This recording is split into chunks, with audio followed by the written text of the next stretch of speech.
want to tell me Tabaracci's going to play goal. Unbelievable. Tabaracci. John Paddock's got more guts than a slaughterhouse to play Tabaracci when Essen is number one, but Tabaracci's been hot. He leaves himself open for criticism, but that's why he's a great coach, John Paddock. And there's the people's choice. Doesn't he look like Guy Lafleur? He does to me. Pavel Bure, watch the crowd go. Well, we'll just soak up this for a couple of moments and get back to Keys in a second.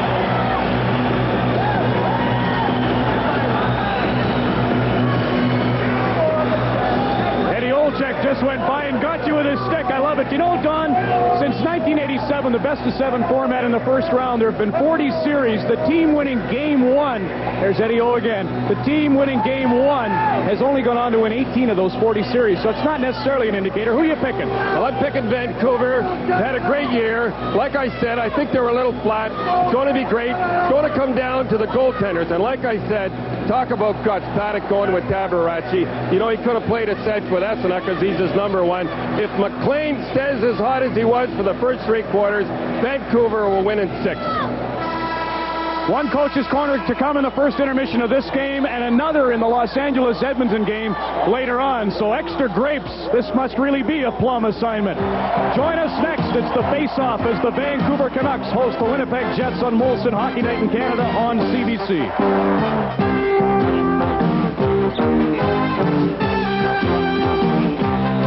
Molson Hockey Night in Canada on CBC is brought to you by Molson Canadian, what beer's all about.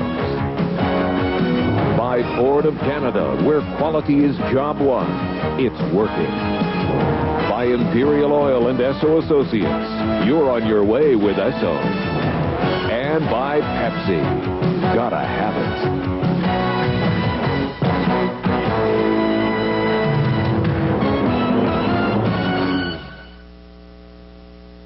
Every day at Esso, we go to extremes. From desert heat to minus 40. Quality is essential to us. It's a lot of time, and it's a lot of care. Our gasoline goes through at least 16 different quality control tests. Nothing is left to chance. Quality is too important. From the first test to the last stop. At Esso, you can count on all of us for the quality of our products. Your Manitoba Ford Mercury dealer's got the right stuff for Canada's best-selling pickups. Now, get a Trim-A-Truck package worth up to $1,000 on compact Ranger and full-size pickups at no extra charge. This limited offer includes protective box liner, box rails, and running boards for the cab. A no-charge Trim-A-Truck package worth up to $1,000 plus great cash back. We're Manitoba Ford and Mercury dealers, and we're winning the West. See your Manitoba Ford Mercury dealer for your Trim-A-Truck package. They've got the right stuff.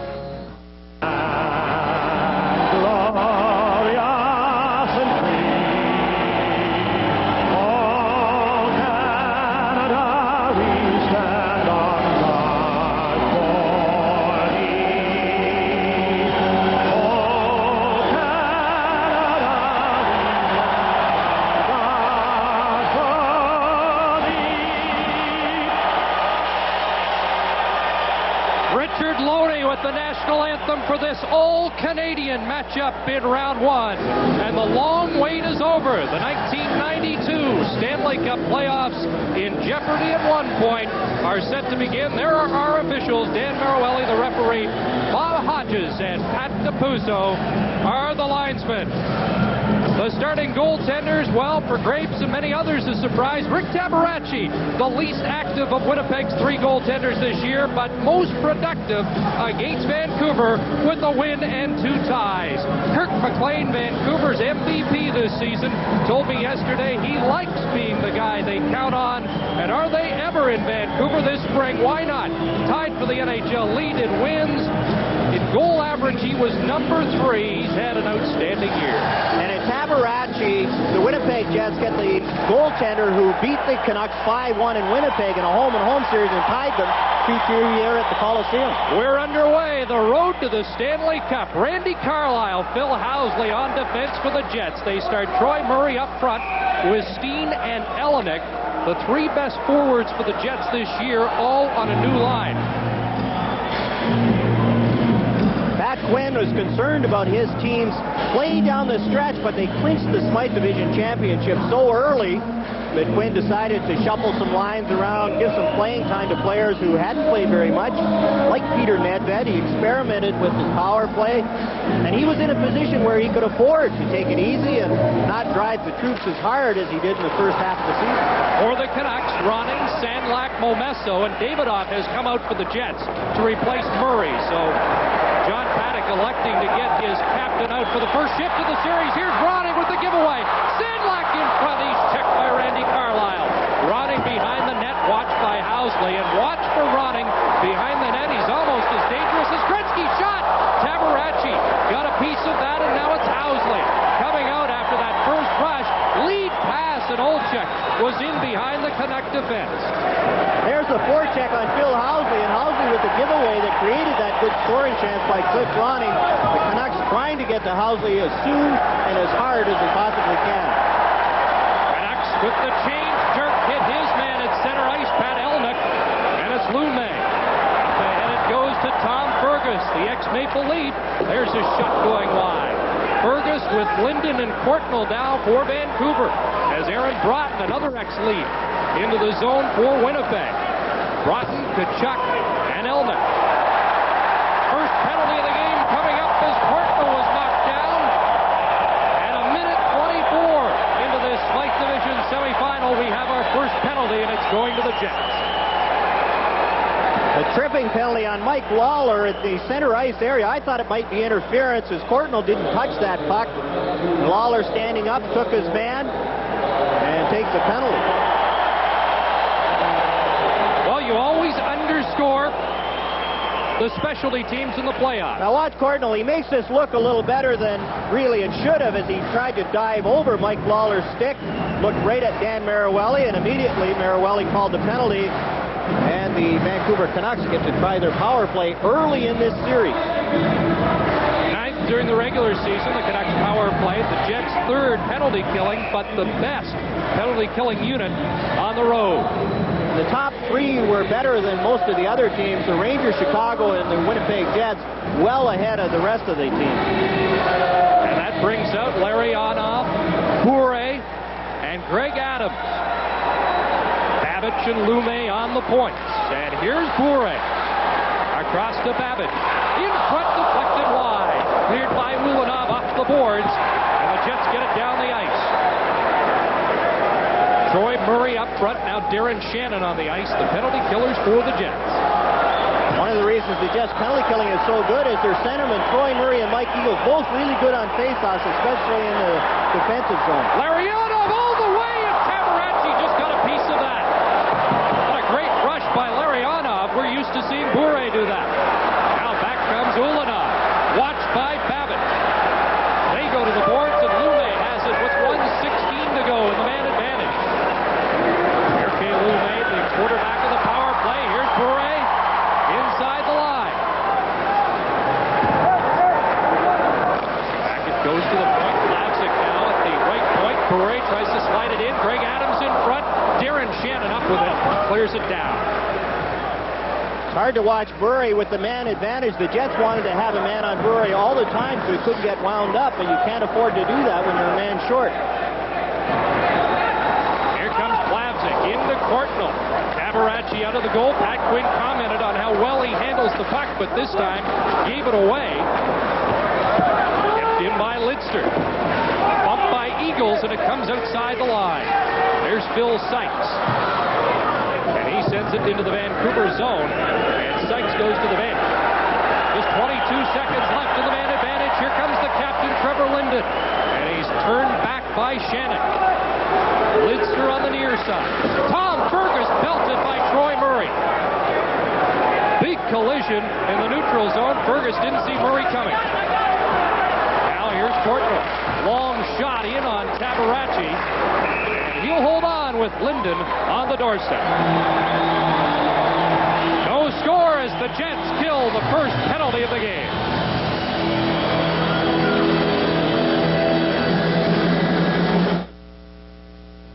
Do comfort and adventure go together? They do now. Introducing the Explorer with car-like comfort, the largest interior available, and 4-liter power.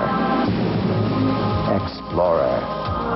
No wonder it's the best-selling vehicle in its class. Explorer. Quality is job one. It's working. At Joe Louis Arena, Detroit this evening, Sergei Fedorov, the first goal of the playoffs, made it 1-0 Wings, but the North Stars have tied it late in the first period on the power play. David Shaw's shot from the point deflected in front, but by a Red Wing apparently, and it's 1-1 in the first in Detroit. 3:24 gone here. First period at the Pacific Coliseum, and a face-off to the right of Rick Tabarachi and the veteran Ryan Walter in on the draw. And he wins it. Didn't get the point. Handed it away to Olczyk. The lead pass for Eagles. Here's Eagles on the backhand. And the first save of the game for Kirk McLean. Ulanov keeps it in. McLean handles it. And now here comes a penalty. Walter took a run at Ulanov. And let's see who's getting the penalty.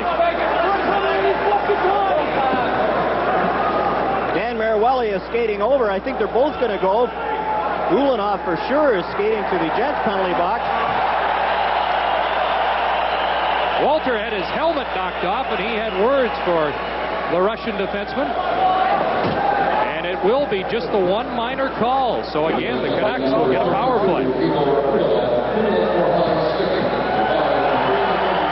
And that's the discipline that the Winnipeg Jets have played with all season long. They've been a very good, disciplined team under John Paddock. And you cannot afford to take retaliation penalties. Ryan Walter finishing the check, as he always does. Took Ulanov, and Ulanov got the stick up, took the high sticking penalty. Well, the Winnipeg Jets, last playoff performance was 1990, a memorable 7-game series against Edmonton. Here is the check by Walter. And you see Ulanov in self-defense had his stick right in Walter's face, and then the left hand could have been roughing the way Ulanov took a swing at Walter with his left hand, but he gets the high sticking penalty. Jets win the draw, pull it outside the zone, and Mike Lawler back to get it. He was on the 86 Montreal Stanley Cup team, along with Ryan Walter and Lucien Deblois, who is also a Winnipeg Jet, but not in the lineup tonight. Sandlak inside the zone, drops for Momesso. There is Ronning. Ronning beats the point. Dave Babich, the shot deflected wide. Sandlak behind the net. Lume, Babich. His shot goes wide. Lume has it again. Challenged by Eagle. Cleared by Newman, kept in by Lume. Ronning looks for the loose puck against Newman. It's Momesso shooting, and that deflects off Newman into the crowd. Newman did a good job taking the pass away from Sergio Momesso, forcing the shot and then tipping it up and over the glass. Look at John Paddock behind the Winnipeg Jets bench with Bob Essensa in the background. Defense pairings, Housley and Carlisle, Ulanov and Lawler, Newman and Olofsson, and a lot of offensive talent back there. And their forwards strong up the middle with Troy Murray, Thomas Steen, Phil Sykes, and Aaron Broughton, role players, but Murray and Steen see most of the ice time, the scratches. Sean Cronin will probably see some action in this series, along with Lucien Deblois in a defensive role. He's played very well since he came over from the Toronto Maple Leafs. Bob Essensa is behind the bench. As the key games for the Winnipeg Jets down the stretch were played by Rick Tabarachi, and it's easier when you're on the road to start a hunch goalie than when you're at home and expected to win. That's when you go for sure with your number one guy. This way you can come back with Essensa in game 2 and say, well, okay, Tabby had his chance. We played him in the key games down the stretch. He performed well, and we rewarded him with game 1 of the series. Essensa, 5th best goals against average in the NHL this year. However, he was 0 for 3 against Vancouver. it from the point. It's in Olison's skates, and Carlisle scoops it away. Murray fires it past Babbage down the ice with 1:03 to go in the minor penalty to Ulanov. Jurke Lume will lead the rush. Lariana, Adams, and Bourré's winding up, and he can go coast to coast. Here's Bourré, hauled down by Carlisle.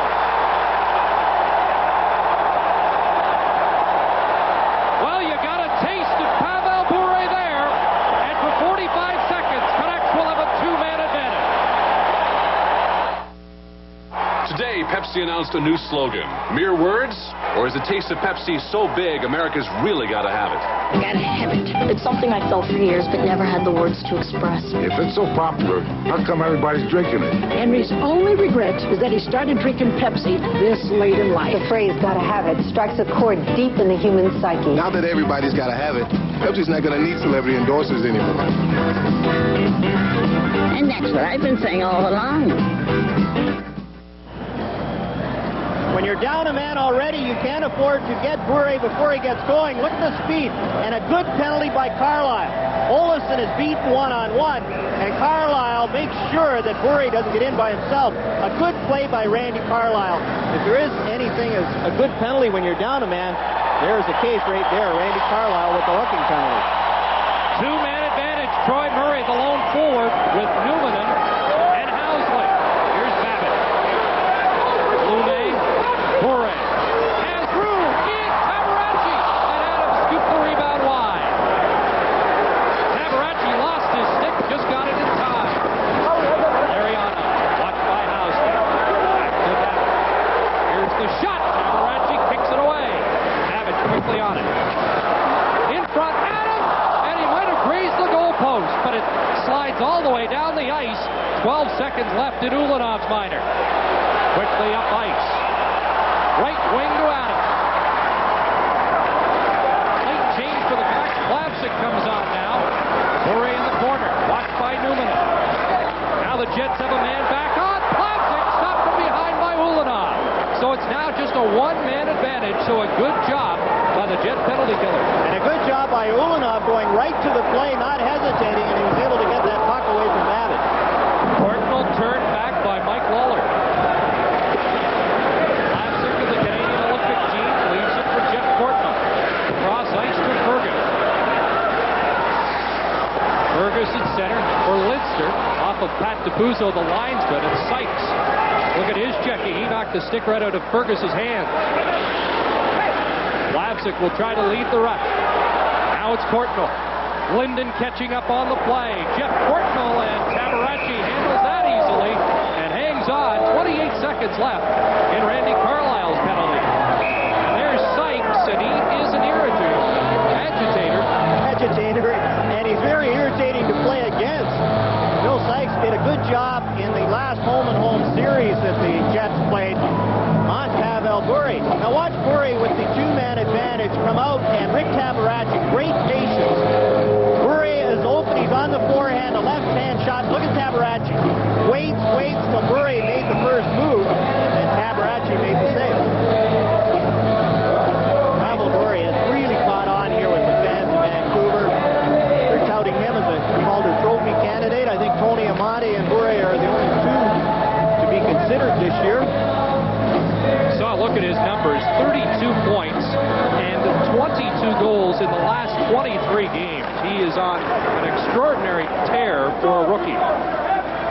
Had he played every game this season, I think there'd be no doubt that he would be the Rookie of the Year in the NHL, but didn't join the Canucks until in November.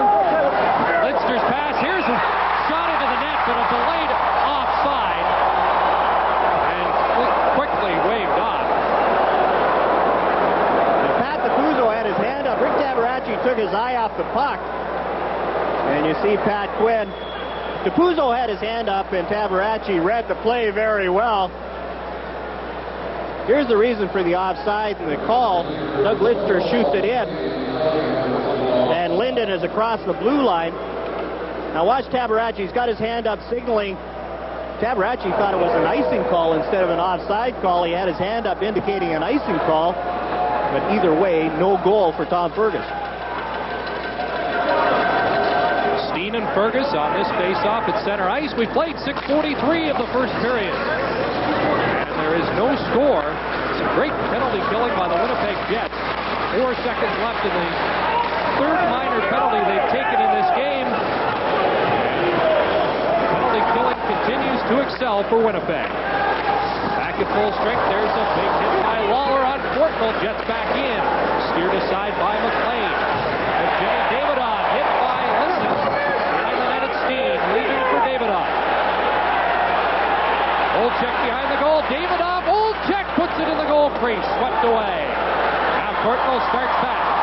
Down the left wing, Linden and Fergus with him. The pass broken up by Ulanov, who clears to center. Now the Canucks make a change. 12 and a half minutes to go, first period. Here's Frederick Olsson, 8th among NHL defensemen this year in scoring. Great offensive unit. The Jets blue line provides. That's one of their edges in this series. Olczyk with an easy shot steered away. With Housley, the second highest point man among defensemen. Olsson, number 8. Flips to center ice. Ulanov clears it back in. What a story he was. Showed up after the Calgary Cup in the winter for a couple of practices. Jets liked him so much they signed him immediately. Here's Gary Volk. 1-on-2, blocked by Housley. Volk just dumps it in on Tabaracci. Volk, Cron, and Ronnick on this line for Vancouver. Lead pass cut off by Dirk. Broken up by Helmick. Now flipped back in by Volk. He goes to the net. And it's Tkachuk. U.S. Olympian feeds it ahead. Helmick the drive, and that goes high. It looked like Kirk McLean had a little trouble with that long shot. 11:17 left to go here in the first period. Molson Special Dry. Is this your average beer? Is this your average beach party?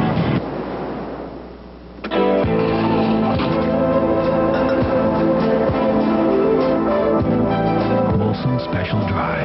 It just could be the best beer ever brewed, anytime, anywhere. Now this is what I call a beach party.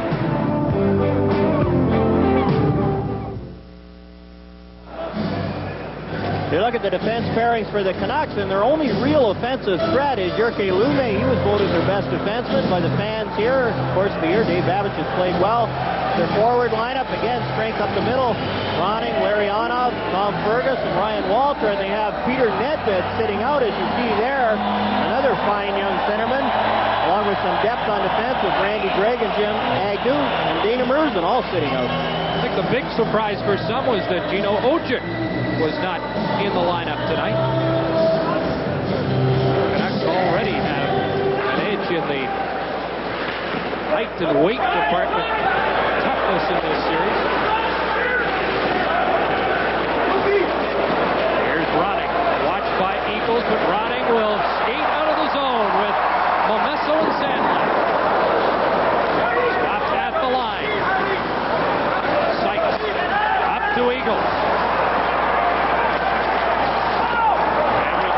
Welcome viewers of Sports Channel America. Chris Cuthbert, John Garrett, Ron McLean, Don Cherry at the Pacific Coliseum in Vancouver. The Jets and Canucks scoreless midway through the first period. A couple of power play chances for the Canucks. In fact, they had a two-man advantage and failed to score.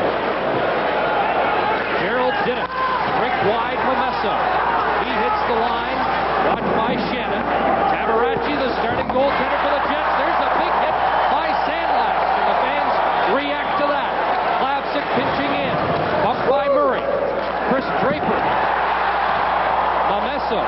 There's Ronning behind the net. In front, Sandlin whipped it high. And again, Ronning creates the scoring chance from behind the goal. Ulanov back for Winnipeg. Great move at the line, but Plavsic got enough of him. Blitzer ahead to Momesso. Watched by Housley. Now it's Housley for the Jets. Only Brian Leach had more points among NHL defensemen this year. Housley backhands it in. David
first time.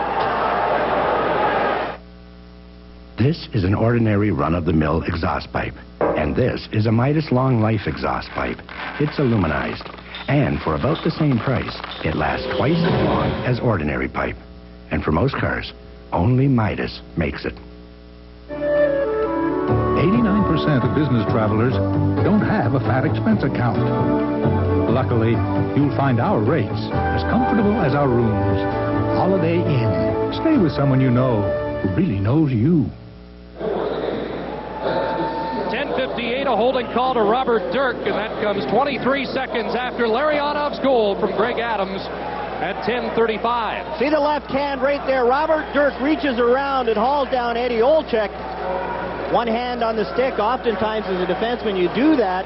Instead of holding the defenseman up with your stick, you reach around with the hand. Dirk takes a holding penalty, and the Jets get their first power play opportunity.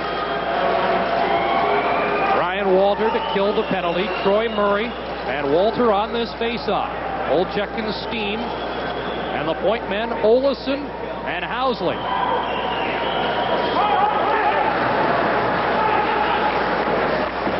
Back it comes to Housley.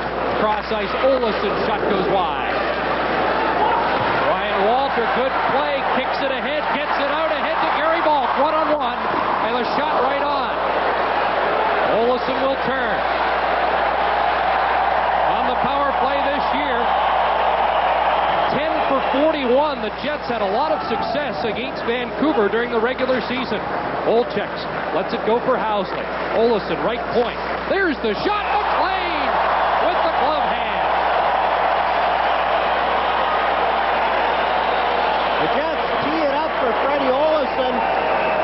But Kirk McLean saw the puck all the way and makes a save. And the Jets forwards don't get in front. Now here's the shot. Now look at Dave Babbitt's doing the job in front. McLean sees it all the way. Gets the left hand out and makes a save. Good job by Dave Babbitt. Not taking the penalty and yet clearing that lane so that his goaltender can see the shot from Freddie Olesen. Thomas Steen gets there, but he's late. And if you let a goaltender like Kirk McLean see that shot from the blue line, they're going to make the save. Great atmosphere here at the Pacific Coliseum. Jets were 7th on the power play this year. Canucks 14th killing penalties. Thomas Steen works it free. Back to Housley. Olesen. One times it wide. Olczyk batted at it. So did Murray. It comes to Linden. Canucks get it outside the line. 1:05 to go. And here's Trevor Linden. Watched by Olesen. Linden doing a good job tying it up. Here's a chance and a shot right on by Fergus. Olczyk starts back. Fires it in over the stick of McLean. Steen lets it go right to Olesen. Olesen scores!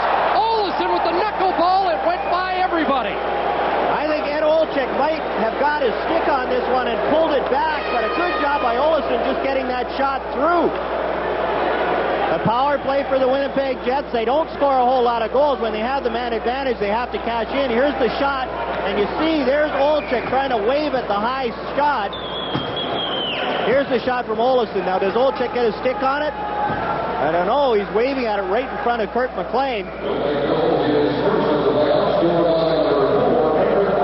Olesen gets credit with the goal. A screen as Olczyk was there in front, creating some havoc in front of Kirk McLean, off the post and in.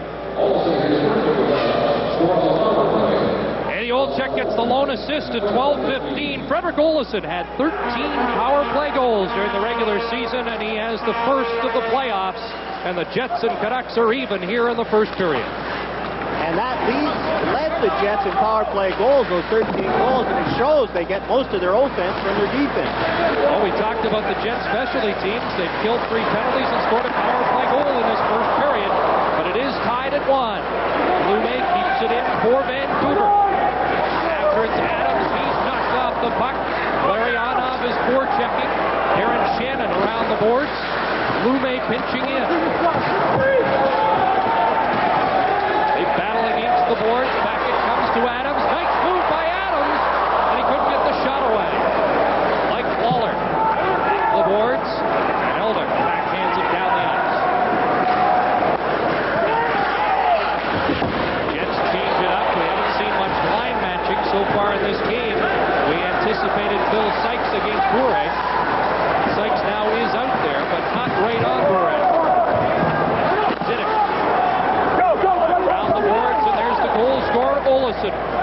Winnipeg.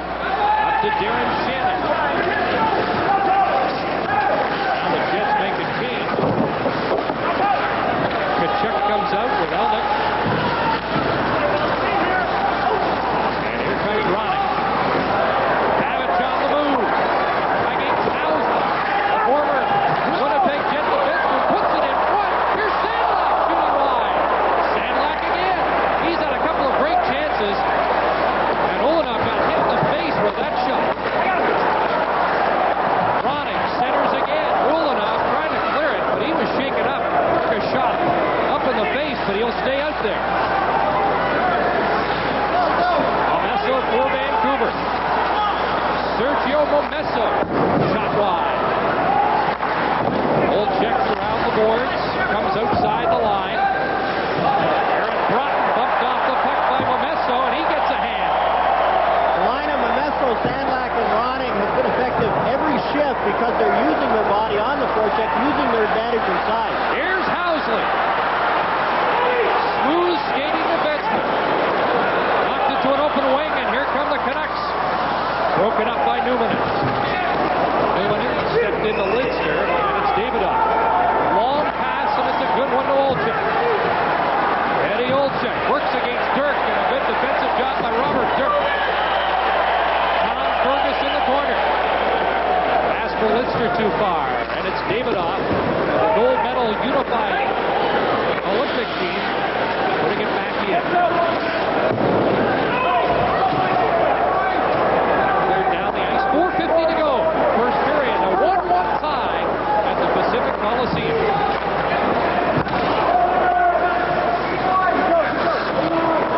Mike Waller ahead to Hartman. Hartman just got rid of it. Dirk clears it back in for the Canucks.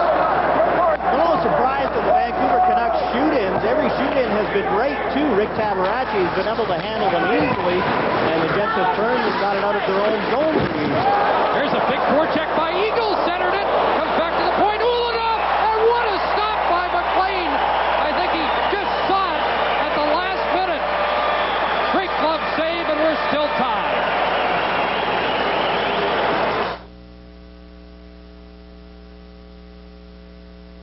Hold it, back it up, forward. Geez, I'm starting to sound a lot like Howie. What are these two guys wagering on tonight's Sports Select game? You don't have to be a rocket surgeon to know who's who.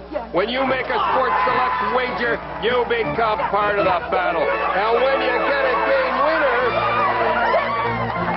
Oh, look at that guy. Hey, somebody tell that other guy to get a like. Flo, tell him to get into the game. Lou knows a winner. Play pro line and over-under. He does best. Forecheck on Dave Babbage. Good solid hit. The steal. Now watch the screen. The shot from Ulanov is high, and this allows McLean to react at the last minute. But look at, there's 3 Canuck sweaters, 2 Jet sweaters, and still Kirk McLean found the puck. Shots are 8-7 in favor of Vancouver, but McLean's had a couple of great glove stops so far. Aaron Broughton for the Jets. On this face-off against Lariana. Canucks control off the draw, and it's Babbitt. 5.5 years with the Jets, a first-round draft choice. Back in 1980, he hits the line and hits Ulanov. Now Olsen, ahead to Shannon. Shannon down the left wing, cuts inside and goes over the hip of Gerald Diddick. Adams and Bourret come back 2-on-2. And Newman does a nice job on Bourret, and that's the matchup the Jets are looking for. Shannon at center with Chris Draper and Troy Murray, and the captain digs after it against Plastic. The former Blackhawk in forechecking. Plastic up with it for the Canucks. Down the ice, Bourret chasing it against Tabaracci. Waller gets to the line, kept in by Larionov, and now Troy Murray. Rips the shot in wide. They just said John Paddock would like to get Teppo Newman out against Bourret, but they'd also like to get Chris Draper. But Bourret stays on the ice an awful long time. It's hard for one person to check it. Cleared out by Tabaracci. We have 3:03 left in the first period. It's been a good start to the 1992 Stanley Cup playoffs.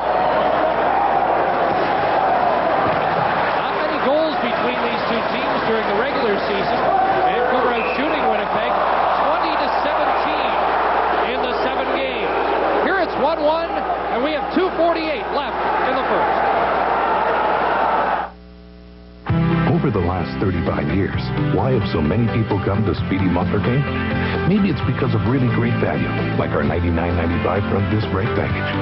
Maybe it's because they trust Speedy's guaranteed parts, professional work, and licensed brake mechanics. And now for a limited time, get a Black & Decker Dustbuster for only $4.99. Professional work, a great deal on brakes, and a Dustbuster for $4.99. No wonder over 10 million customers have come to Speedy. At Speedy, you're a somebody. All the penalties the Jets took here in the first period, it was hard for John Paddock to get Chris Draper out against Bure, but on this shift he did. And watch Draper. Follows Bure all the way across the ice, and then a little retaliation right there, not called by Dan Marawelli, but that's something Bure is going to have to get used to. If he becomes a dominant player in the NHL, and it looks like he will, he better get used to that on a nightly basis. Bure was shut down at the World Junior Tournament in Saskatoon a couple of years ago by the checking of Chris Draper. John Paddock tried to play down that matchup, though. He said, well, we had Draper on him earlier this year, but didn't do that great a job. But obviously, Draper did a good enough job to get the assignment here. Ronning behind the goal again. He could be a headache there. And Tabarachi hangs on. Randy Carlyle bumping with Cliff Ronning.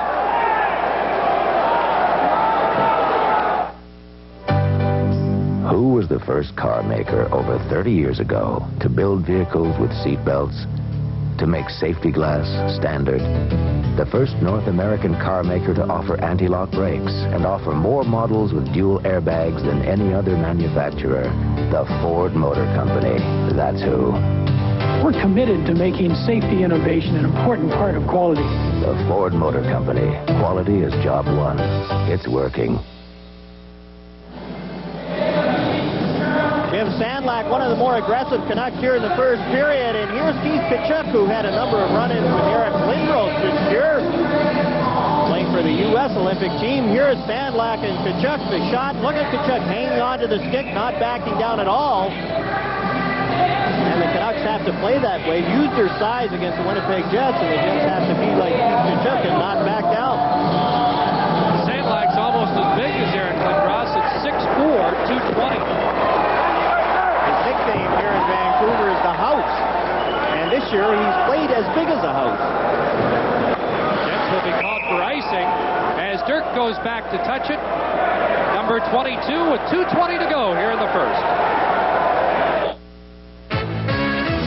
I'm a big man. Why do so many men stick with Bic? I'm a big man. Because there's a Bic for every beard.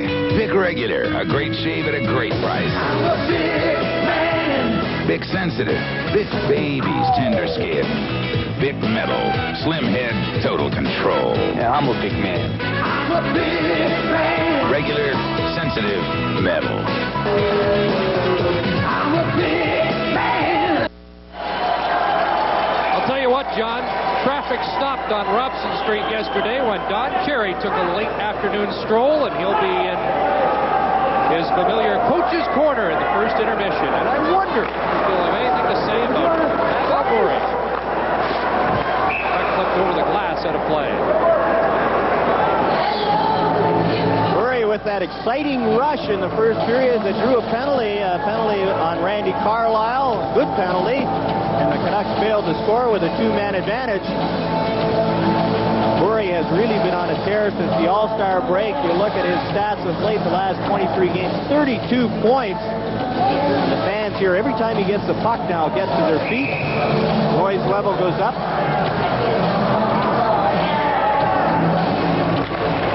They're just starting the second period at the Joe Louis. Red Wings and North Stars. 9-1. Minnesota can repeat that amazing story of a year ago.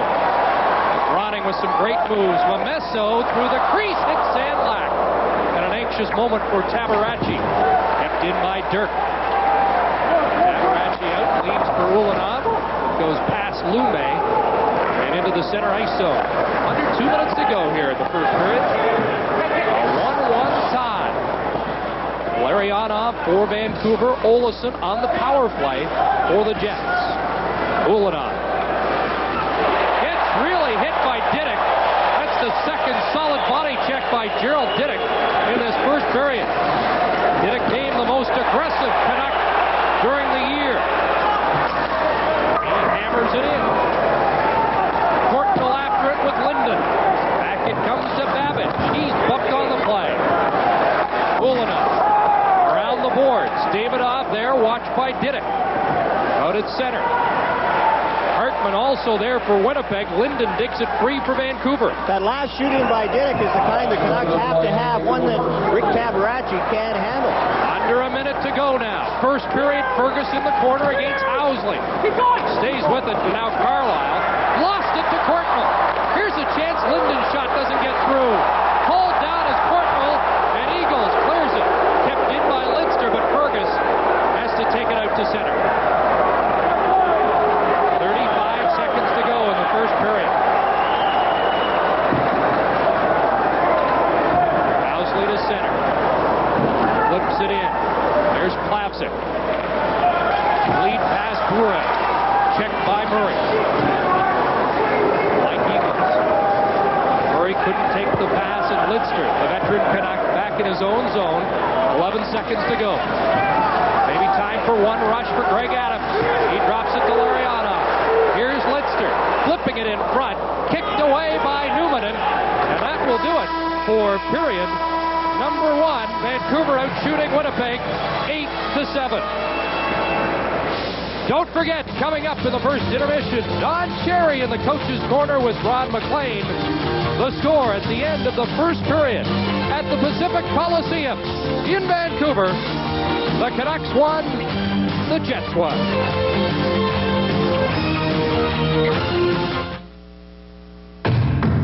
Gillette presents Sensor, the system, the technology that will change the way you shave forever. Sensor, twin blades set on springs to read your face and respond. Independent suspension to sense and adjust to every curve of your face. No other razor comes close. Gillette Sensor, for the best shave a man can get. This is the Canadian Tire Spring and Summer Catalog. Think of it as the place to find a huge variety of spring and summer merchandise not found in our annual catalog. You can also think of it as money, because with lowered prices on 190 items plus early bird specials and coupons, that's exactly what you're saving. Lots of money. So look for Canadian Tire's Spring and Summer Catalog, use it and save it until Labor Day, because you're not just saving a catalog, you're saving money. My granddaughter Gina's class was painting a mural, and she's standing there in her papa's old shirt looking so proud. So much color. So beautiful. I could cry. Sorry, Papa. No picture. Don't miss the moment. Keep your camera ready with new Kodak Go Plus film for more color than ever before. You can't keep the moment without Kodak. Children grow up so fast. Jesse may look safe, but his head is more than halfway above the top of his seat. He could be hurt in an accident. At Esso, looking out for your safety is part of our service. So remember, Jesse would be safer in a booster seat with a regular seatbelt. Drive safely. Pick up our brochure of road safety information. It's free at your local Esso. To me, good service also means getting you safely on your way. You're on your way with Esso.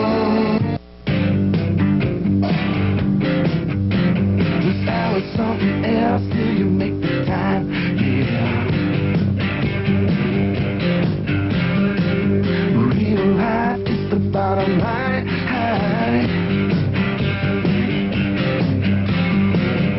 Cold and clear, breakthrough. When you're done doing what you do. Old beer, clear, cold, real life beer.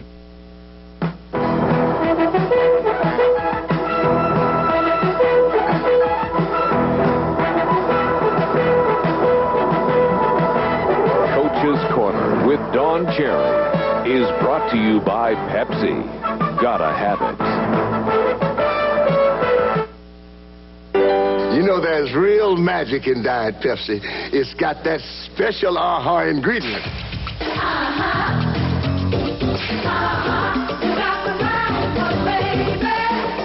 Diet Pepsi,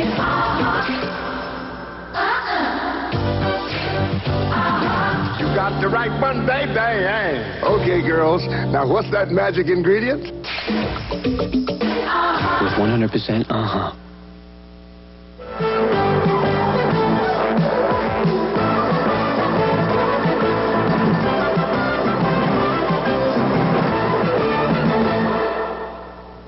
Go ahead. First of all, before we get started here, Murray Ellie. Dan Merrill-Welly. Same thing.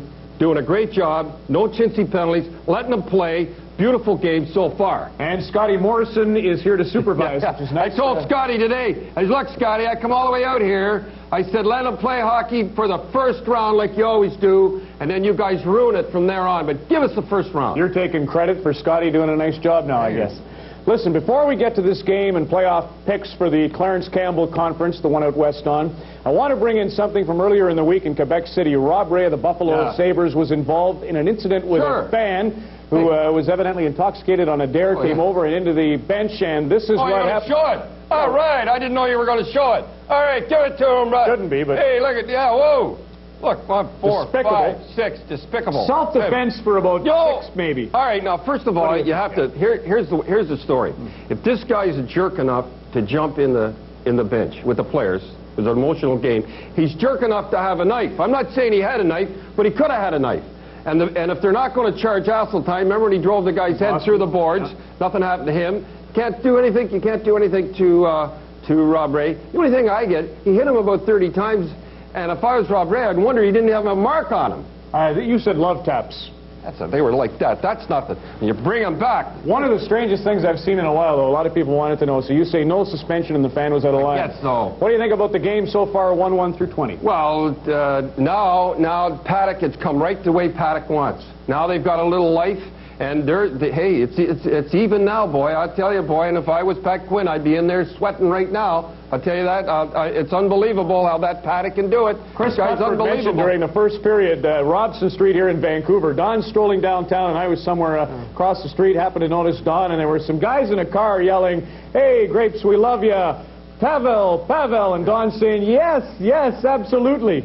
Only when I explained to him that they were yelling Pavel, not Belleville. All right. He realized the mistake he'd made. That's true. Anyhow. What about Pavel Mania? All right, now look, any guy that can make hockey exciting for the fans, and they love them out here. And by the way, I'm not going senile. I was kidding. 16,000 waving a sea of white pom-poms at Pacific Coliseum. You might see this at the arena next week thanks to the Jets' new slogan, White On. With the game tied at 1 in the second, the Jets enjoyed a two-man advantage for close to 2 minutes. But Canucks goaltender Kirk McLean withstood the barrage. That buoyed the Canucks, and moments later, Pavel Bure magic and a 2-1 Canucks lead. Here comes Pavel Bure. Up ahead it goes to Fergus. To Bure scores! But the Jets surprised the Canucks with 2 quick goals in the opening 3 minutes of the third. Evgeny Davidov putting in the rebound from Phil Housley's shot, and then the 2 players the Jets need to produce, Steen and Olchuk, come to the forefront. We had some good heat there in the pressure, and the puck kind of came out, and I was coming back, and they seemed to be trying to get up on the play there, and Thomas Steen made a heck of a play on a poke check and kind of poked it off the boards, and I just had come out of the zone, tagged up, got it, cut to the net on my backhand, and the puck kind of got wrapped up in my stick a little bit. I didn't get very much of it, but it hit the back of the net, and you need a little luck every once in a while, and it was a good goal, and we'll take it. Olchuk's game winner, combined with the brilliant net minding of Rick Tabaracci, giving the Jets a 1-0 lead in the best-of-7 series. It's a big confidence builder.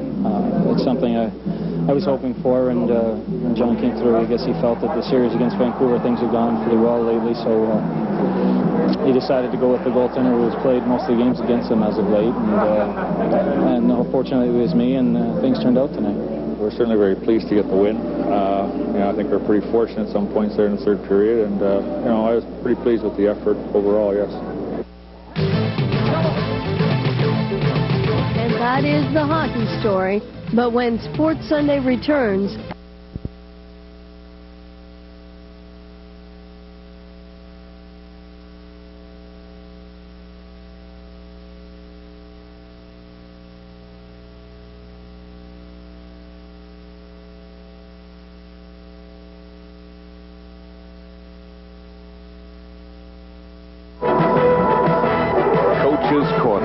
Dawn Cherry is brought to you by Pepsi.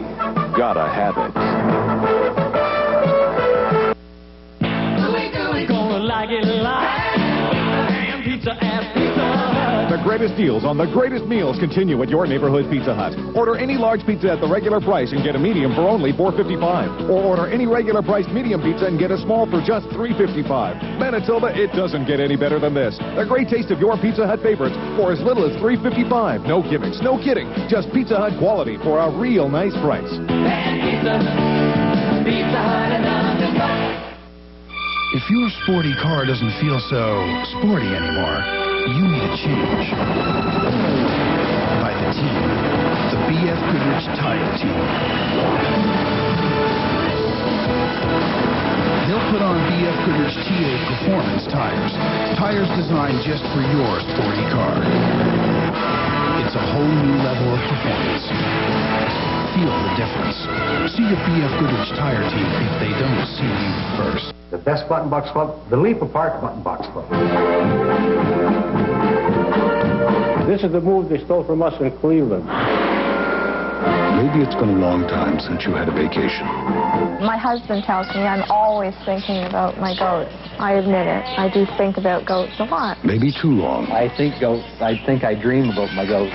But with the Sears Club, you can get that vacation.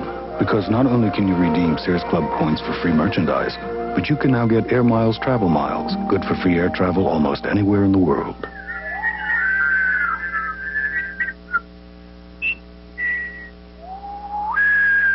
Free air travel from Sears Club, because we all need a vacation now and again.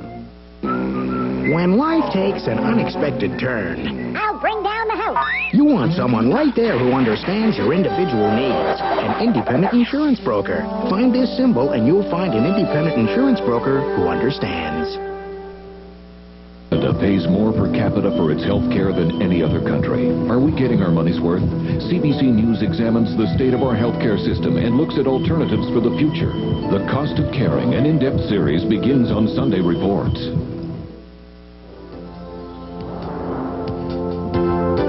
Nice shot on the West Coast. We're in Vancouver for Game 1 of the Smythe Division semifinal series between the Winnipeg Jets and the Vancouver Canucks, and it's deadlocked at 1 in Game 1 at the end of the period. Briefly out of town tonight, Fedorov from Burr scoring for Detroit, and Shaw from Dolan and Gagne in response for the Minnesota North Stars, and that one's even in the second period, and nothing yet to report from the stadium in Chicago. Later on Molson Hockey Night in Canada on CBC, we will be going for a news update right after this game for 3 minutes, then send you to California. For you in Edmonton that are watching, we will take you to the start of that game, breaking away from third period action here. Now, it's Gretzky leading Los Angeles for the 4th year in a row on behalf of Los Angeles Kings, and of course, Tikkanen's back for Edmonton. That'll be one of the matchups along with Kelly Footberger on 99 as we bring you the Oilers-Kings Game 1 later on. Igor Larionov has scored for Vancouver. Frederick Olesen for the Winnipeg Jets, and it's the Canucks 1, the Jets 1 after 1 period at the Pacific Coliseum. Ford of Canada celebrates 75 years of hockey history in Ford trucks. Tonight, early playoff memories in the Salt. Defensively hits on Housley, and that reflects the way the Canucks have played in the first period. They didn't play very aggressively. They were a little tentative. There should be more hits on Phil Housley if they expect to be successful. 3 hits, and none of them were good, hard, crunching forechecks that I thought we'd see early in this series on Phil Housley. 7 points in 7 games during the regular season for Housley against the Vancouver Canucks. And we are even at 1. Ready to start period number 2 is Thomas Steen and Cliff Ronning. Skate into the face-off circle of Randy Carlyle. Shoots it into the Vancouver zone. Carlyle will celebrate his 36th birthday tomorrow. He's tripped up by Sandlak. And here's a chance for the Canucks. Ronning with Momesso. Ronning, short side save by Tamarachi. Sandlak behind the net. Now it's Ronning trying to center it. Sandlak stays with it. Ronning, or Carlyle, stays with Sandlak. Momesso almost stole it, but here's Housley. Can't get loose. Momesso back for Ronning. Carlyle chops at it. Sandlak has a chance. Housley got his stick on that, and Sandlak can't get a shot away. Housley off the boards. Up for Steen. Davidoff giving chase against him. Davidoff, 11 points in 8 games at the Olympics for the unified team. Reaching for it there, but it comes out to Ronning. At Elnick. For Mike Lawler. Came over in a trade late in the year. Lawler from Washington for Paul McDermott. Abbott back to touch it. And icing is the call. Now with the Hockey Night in Canada update, here's Ron McLean. Well, Chris, the Stars of Spring are at it again in Detroit. John Casey's been great in goal, and here's Bobby Smith with his first goal of the 92 playoffs as he redirects the pass from Brian Bellows. David Shaw also drawing an assist. It's now Minnesota leading 2-1 midway through the second. Well, the North Stars gave the Red Wings fits during the regular season, and Dave Christian has scored for St. Louis, and the Blues lead Chicago 1-0 first period. Hot goaltenders mean so much. Eddie Belfour's only won 1 of his last 5 starts. He's starting for the Blackhawks, and that goal came early in the first period for Dave Christian and the St. Louis Blues. Troy Murray knows all about first-round disappointments. He was with the Blackhawks last year when they cruised during the regular season, only to be upset by the North Stars in round 1. Murray, now the captain of the Jets, on the ice now. Linden takes a bump. Kept in by Fergus. Finds Courtnall. 2 shots on goal for Courtnall in the first period. Linden, bumped by Ulanov. Out in front it comes, and it's cleared to the point by Ulanov, but not out. Linden. Checked by Ulanov. Courtnall's there. Back to Linden. The Canuck captain trying to come out in front, and he just missed Fergus with the pass. Draper on the other side. Ulanov knocks it away from him. But the Canucks have the Jets reeling right now. Ulanov takes over, and he wraps it off the glass and out to center. Lume to Linden. Linden lost control. Here's Draper with the steal. Hooked by Lume. Robert Dirk takes it free. Dirk watched by Kachuk. And here's Linden. Lead pass broken up by Aaron Brock. Trevor Linden had a tough first period, and again here in the second, not a very good shift, a couple of giveaways early. Here's a centering pass deflected high over the glass and out of play. 17:34 left second period. Having words with Kachuk, and he is a physical presence. The rookie from Melrose, Massachusetts. We'll be right back after this message.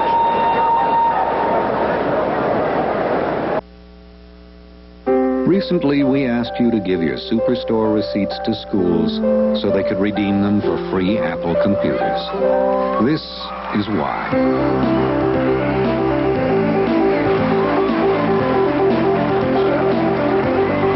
It's working. And with your continued help, there's no telling how far our children will go. Superstores, Apples for classrooms. Smart kids for a stronger Canada. Look at Keith Kachuk. He's having fun. 19 years old, playing in his first Stanley Cup playoff game, and he's playing well. 200 pounds. Now here's Kachuk coming in to defend Pat Elnick as Adrian Plazik took a shot at Elnick. Kachuk's done that a few times already in this game.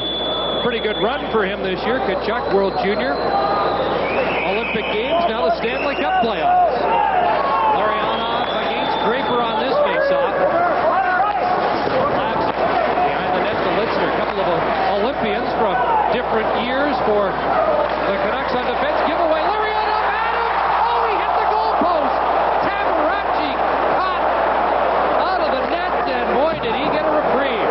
Tabaracci has a broken stick, and one of the Canucks Jets handed him a stick, and now they throw a goal stick down the ice. And we've got a penalty coming up to Marawelli. Marawelli's going to call a high stick, but the Canuck bench reacting after Tabaracci had a goal stick thrown down the ice to him. It's Pavel Bure getting the penalty for high sticking, and the Canucks bench is complaining on the thrown goal stick. Tabaracci does an awful lot of doctoring with his sticks. We see him before the games. He spends a lot of time adjusting the handles of his stick. And he went to shoot that one without stopping it, and it broke just as the paddle meets the shaft of the stick. Bure, we talked about it in the first period, how Chris Draper was getting to him. On this shift, Bure reacted and retaliated a little too aggressively and takes a penalty. Here's the little hook here. The hit on Darren Shannon, and Draper comes in. Bure reacts. Shannon does a good job. And here comes Draper. Now watch Draper with the hit and the retaliation by Bure with the stick right around Draper's head. So Bure in the penalty box, and the Jets 1 for 1 on the power play. Have another man advantage as Tabaracci breathing a little easier after that anxious moment just a few seconds ago. Now watch Tabaracci. He doesn't stop the puck. He tries to shoot it right away, and this puts more pressure on the stick. And there you see it break in his hands right where the paddle meets the shaft, and he's fortunate as Greg Adams hits the side of the post on that good scoring chance. And there's the broken stick, and you can see where it broke, and that's where you doctor the stick to get that good grip. You hold the stick most often right there. You usually end up fooling around and getting a little better grip, and it weakens the stick. Broke in Tabaracci's hand. Pat Quinn was telling us yesterday that he feels Tabaracci can handle the puck just as well as his goaltender, Kirk McLean. They're both very strong in that area. One of the knocks on Tabaracci is he's overly aggressive handling the puck. He gets caught in the corner a number of times. His discretion sometimes it has to be questioned as he goes out when he should be back in the net. Ryan Walter uses this face-off. Olesen, the goal scorer, ripped a shot wide. Housley moved in. Olesen and Housley at the point. Thomas Steen, Troy Murray, Ed Olczyk are the forwards. There's the shot deflected high. And then Merwelli whistles play down as McLean gets the stoppage.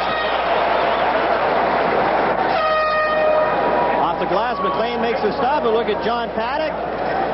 Played for the Philadelphia Flyers, the Quebec Nordiques. And here in the 1980 Stanley Cup Finals, watch the player deflecting this shot by Andre Moose DuPont, the tall, gangly center. And right there, excited about tipping in the goal, John Paddock. And guess who his coach was then? You guessed it, the 1960s hairdo on Pat Quinn. 1960s, 1980s. 1960s, the sideburns would have been better. And there's another look at John Paddock behind the bench. John Paddock said Pat Quinn was the best coach he ever played for, and Pat Quinn described Paddock as the consummate team player. And now they're matching wits in the Stanley Cup. One of those hard-working grinders, role-type player ends up being a good coach. Here's Housley. Minute 25 to go in the man advantage. Housley sets it up. Murray had gotten in behind the defense. Olesen at the point. Cross ice, Housley. Tees it up, shot wide, and it'll slide all the way down the ice. The Jets showing good puck control on their power play, feeding the pointmen like they want to do, but just shooting the puck wide from the point. Olesen with a couple of chances, and now Phil Housley firing it wide. Phil Housley, a career year for him, fires it in, and now we'll see McLean whip it along the glass and out, and an example of how he could handle the puck. Linden at center. Davidoff hounding him, but Linden will kill some time. Back to Babbage. Babbage sends the Jets retreating. 35 seconds to go in the man advantage.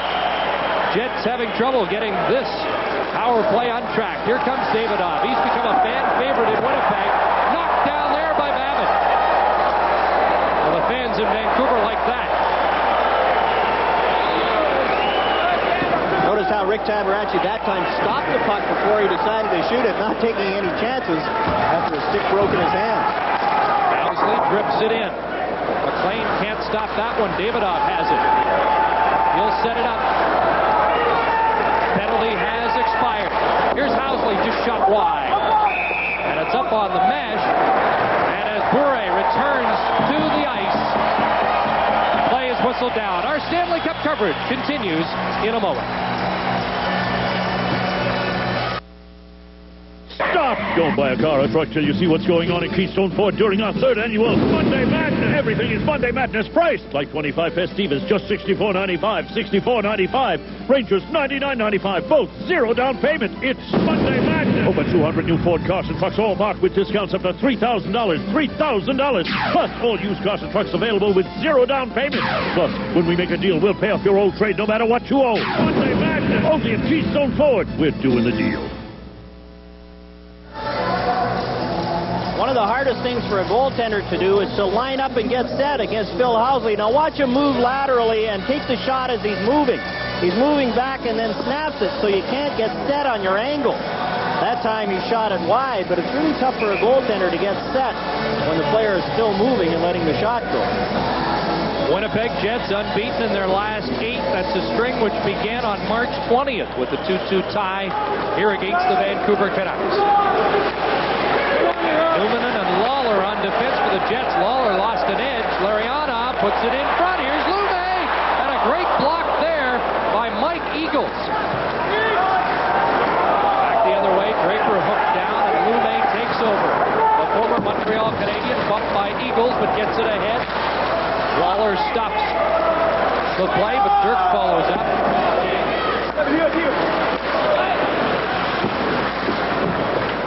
Bill Sykes.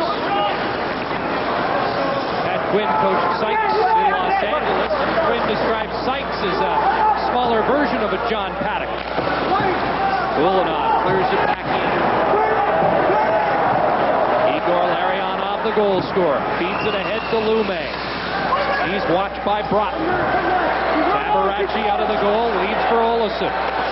Hounded by Momesso, but the Jets get it to center. Pat Elnick clears it in for Winnipeg. Kachuk's out on the ice again. There's Broughton on the far side. Kachuk behind the goal. Kachuk puts it in front, in traffic. Here's Ulanov, lost an edge, and misses Olesen back at the point. Olesen to Ulanov. Just gets rid of it. Now Elnick follows up. He's knocked down by Sandlak. Jim Sandlak hands it to Cliff Ronning. Here he comes. Ronning's had his best year this season. Shot right on. Rebound cleared by Housley. Kachuk has Olchuk loose on the right side. Here's Kachuk right on. And a good stop by McLean. Rebound for Steen in front. And Lidster clears. Kachuk was at the end of a long shift and didn't get too creative with that 2-on-1, but the puck was rolling. He made the right play, just got the shot on goal. I was a little surprised that Olchuk seemed to take the 2-on-1 away from his teammate. I think he circled in behind because he knew Kachuk was at the end of the shift and needed the line change. Here's Ronning with Sandlak. Shot right on, and Tabarachi makes the save and hangs on for a faceoff. Close call there for Jim Sandlak and the Canucks.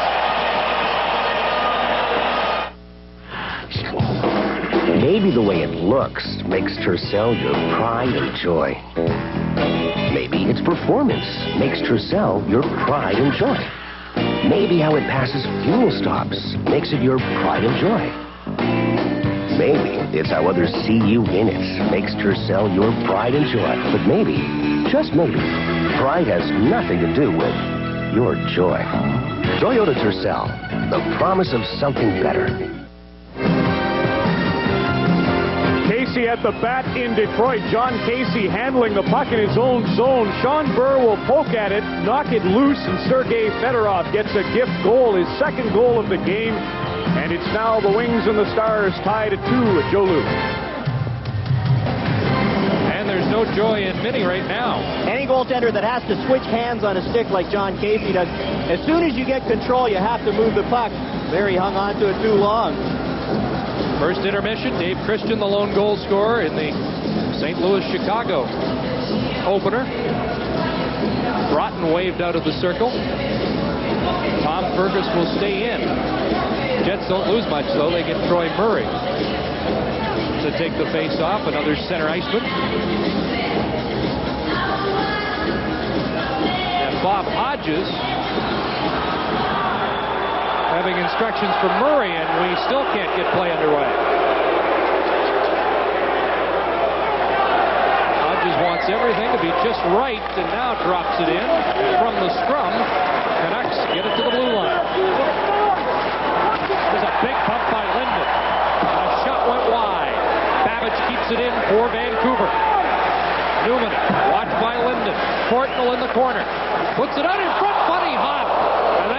Tabarachi for a moment. And things heating up now as Lawler has words with Courtnall and Linden. And it was Lawler that Linden hit into the boards on that earlier hit you described, Chris, and that's the way Trevor Linden has to play. The strike affected a lot of players differently. Trevor Linden, the player rep for the Vancouver Canucks, took a lot of heat here. Good, solid hit on Mike Lawler. He had the hands up a little high. And then another hit on the other side on Teppo Newman. Good hit there, and that creates a chance for Jeff Courtnall. Hung on by Tabarachi, but Linden trying to use his strength going to the net. Here's Babbage from the face-off. That doesn't get through. Linden shot! And Tabarachi steers to the corner. Babbage back in for Courtnall. Canucks threatening. There's a chance in front that went by Linden, and out comes Murray with Darren Shannon. Murray just sends it in. Shannon after it. Against Gerald Diddick. And Diddick takes him down. Murray in the other corner. And now Fergus. Ahead to Linden. Cross ice. Just a stride too far for Courtnall. Things heating up here. Shannon lined up by Diddick, and they both go down. Linden quickly into Courtnall. Courtnall backhand just slid it wide. Jets try to clear. Carlisle up ahead. There's Housley cruising at center ice, and it's called on the two-line pass. The shots favor the Canucks 12-8, but we're still tied at 1. Molson Special Dry. Is this your average beer? Looks like it could rain all weekend. Come on, man, cheer up. While you're up, why don't you get us some beer? Is this your average rainy weekend at the cottage?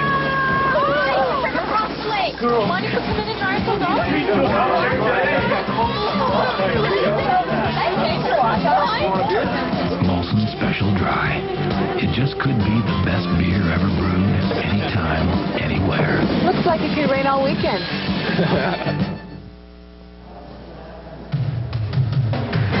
Back at Joe Louis Arena in Detroit with one more update before the second period concludes. There it's Steve Yzerman from Probert and Shepard. A nifty move by Yzerman. 2 goals, a minute 43 apart, and put the Red Wings in front at the end of 40 minutes of play by a score of 3-2.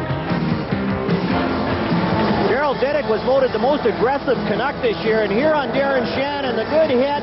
He knocks Shannon down. Now watch Diddick keep his man down, and here's another good hit on Shannon as Diddick and Shannon get a little something going. Mike Lawler. Rink wide, broken up by Lume and Teppo Newman. Lawler put the brakes on, got past Bulk. Up ahead, Newman off of Pat DePuzzo, and it's Lume to Gary Volk with Walter and Cron. Walter in after it against Newman. White Eagles for the Jets. He's taken to the boards. Cron ridden out by Lawler. Here's Walter. The shot went wide. Ryan Walter playing in his 101st career Stanley Cup game. The most playoff experience in this series. Randy Gregg not in the lineup for the Canucks tonight. He's played 130 games in the Stanley Cup tournament. Robert Dirk. And the Canucks will change the lines. Adams, Bure come out. Bure almost stole it there. Larionov and Bure just couldn't keep it in the zone. Offside the call. Good call by Bob Hodges. Remember to stay tuned. We have the Edmonton Oilers at the LA Kings. Game 2 of our doubleheader. And a lot of people figure that home ice is going to mean a lot. The LA Kings getting home ice advantage. And tomorrow night, the Hartford Whalers are in Montreal, and not many people are giving the Hartford Whalers much chance, but they played well at the end of the season. They also played well against Montreal this year, and there's a player who's played well in the first 30 minutes of this game, Igor Larionov. We'd like to welcome back viewers from Sports Channel America to the Pacific Coliseum in Vancouver, British Columbia, where the Jets and Canucks are tied at 1 midway through the second period. Pavel Bure has been thrilling the crowds here the last month or so, and here again tonight in Game 1, his first game in the Stanley Cup playoff. He's been effective with the man advantage, but when the teams have played at even strength, he's been shut down pretty well by the Winnipeg Jets. Lawler, checked by Bure. Penalty coming up against with Vancouver. Jets clear to center. Plavsic touches it, and we've got a holding call coming up. The Jets are 1 for 2 with the man advantage. Who can you count on to help make your dollar go further? Count on Chrysler. With a $1,250 cash back on Dodge Shadow and Plymouth Sundance, or $1,250 cash back on Dodge Spirit and Plymouth Acclaim. Both feature up to $1,000 option package discounts, including no charge air. Or on Dodge Caravan and Plymouth Voyager, the world's best-selling minivan, choose $1,000 cash back. All for a limited time. So buy now and let Chrysler make your dollar go much further. Advantage. Chrysler.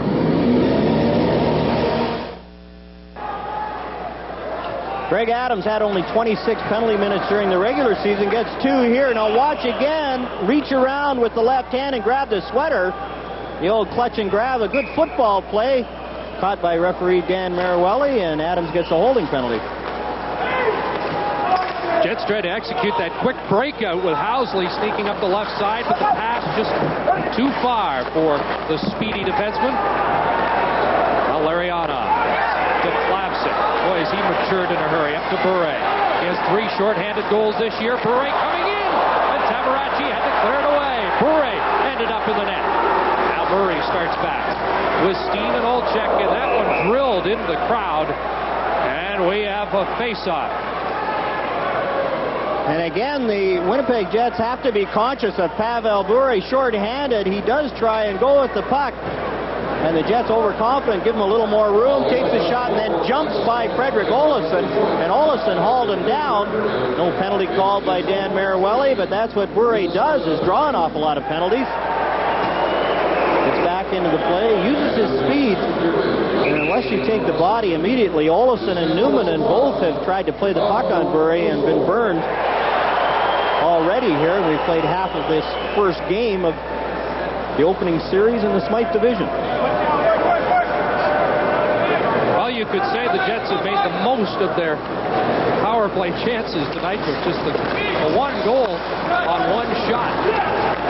And it was kind of a floater from the point, but Kirk McLean never saw it. Olczyk has it hop over his stick. The last power play, they had a couple of chances, but just shot the puck wide. Olofsson and Housley both had shots that just missed the net. And the Canucks have been very effective here. 1:04 to go in the minor penalty. And another penalty coming up. Puck shot in. Ryan Walters called for the slash, and it'll be a 2-man advantage for Winnipeg for 56 seconds. Today, Pepsi announced a new slogan. Mere words, or is the taste of Pepsi so big, America's really got to have it? I gotta have it. It's something I felt for years, but never had the words to express. If it's so popular, how come everybody's drinking it? Henry's only regret is that he started drinking Pepsi this late in life. The phrase, gotta have it, strikes a chord deep in the human psyche. Now that everybody's gotta have it, Pepsi's not gonna need celebrity endorsers anymore. And that's what I've been saying all along. Canucks had a 2-man advantage in the first period. Now the Jets get a 2-man advantage. Ryan Walter with a slashing penalty right there. And the reason was it was so high on Eddie Olczyk. And we talked about contacts on Phil Housley. Finish the check every chance they get. And there's Gerald Diddick after Housley had passed the puck, making sure that he takes the body. Trevor Linden, along with Lou May and Dirk. For the Canucks, 5 skaters to 3. Big chance here for the Jets. Steen waving Olofsson in. See if he can win the draw against Linden, and they don't drop it fairly. This time Pat Capuzzo dropped it to Bob Hodges from the blue line again. Didn't like the way it was set up. Eddie Olczyk jumped into the circle, and you see Dan Marawelli coming over and warning Olczyk. Maybe a bad break, though, for Vancouver. Looked like Linden had won that face-off. This time, Jets have it. Fans react as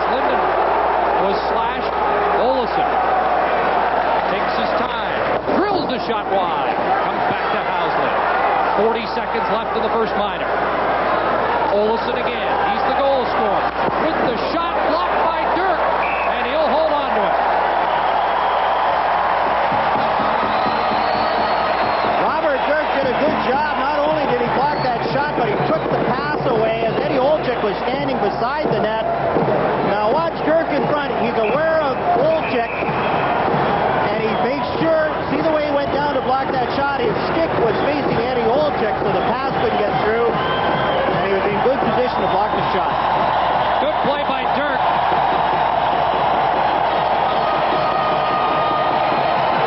How about this crowd at the Pacific Coliseum? As soon as the whistle went, Steen and Housley went right to the bench to talk to John Paddock. Now here's Housley. Olsen fires right on McLean to stop, and Linden clears. That gets another great ovation with 18 seconds to go in the first minor penalty. Housley, breakaway pass for Olczyk. Shooting. McLean the save, but another penalty. And they'll get another two-man advantage as Housley lined the pass perfectly to Olczyk. Canucks got caught. Their defenseman jumped up too quickly. And here's another good penalty. I don't know how the Canucks can complain about this one. Look at this pass. Right on the tape. And Olczyk's in. And it's a good penalty by Robert Dirk. I don't know how he can complain about it. He made sure that Olczyk went down. And Dirk gets a tripping penalty. 10 seconds left in Adams' penalty. However,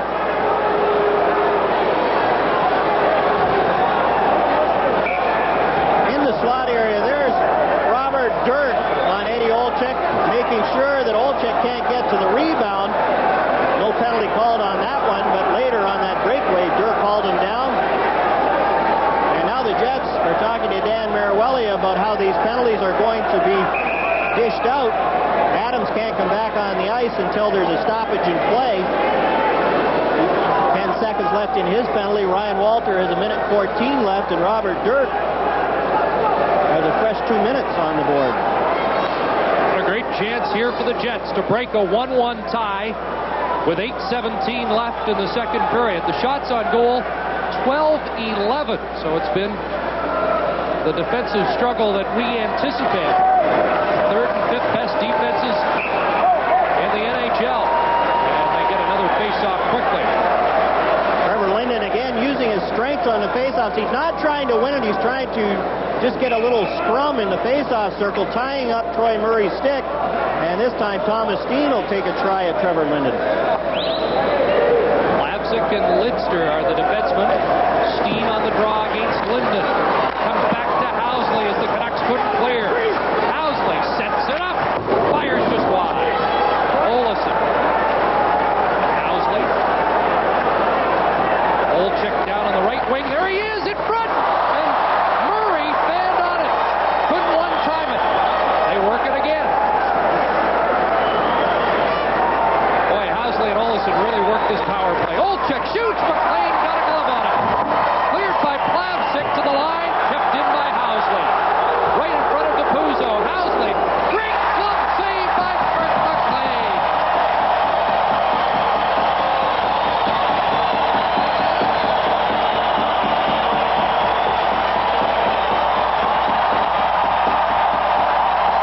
And the fanometer now is on as the noise level goes even higher. What an emotional swing this could be. 35 seconds left in Walter's penalty. If the Canucks can get out of this, they've got the momentum. Here's a shot by Housley through Adrian Plavsic, and McLean, good concentration, picked it up, got the left hand out, and made the save. It's still Murray, Steen, Olczyk, Olsen, and Housley, Linden, Lidster, and Plavsic. And the Pacific Coliseum is rocking. Housley again. Steen missed the pass. Housley, challenged by Lidster. Steen in front. Good save McLean.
Introducing the new Magnum Series engines from Dodge. Delivering up to 44% more horsepower and a promise. Take one Dodge Dakota, drop in a Magnum V6 or V8, and you'll outpull any Ford Ranger or Chevy S10 around. Chrysler, all you have to do is drive one. Now get 5.9% financing or choose $1,000 cash back. Kirk McLean, good lateral movement. Watch this pass across to Troy Murray. And look at the right leg by Kirk McLean. Anticipated, read the play well, got the leg down and made the save. Square to the play, gets up. Look at the good lateral movement again. Never gives up on it. Gets over, gets the hand out, makes the save.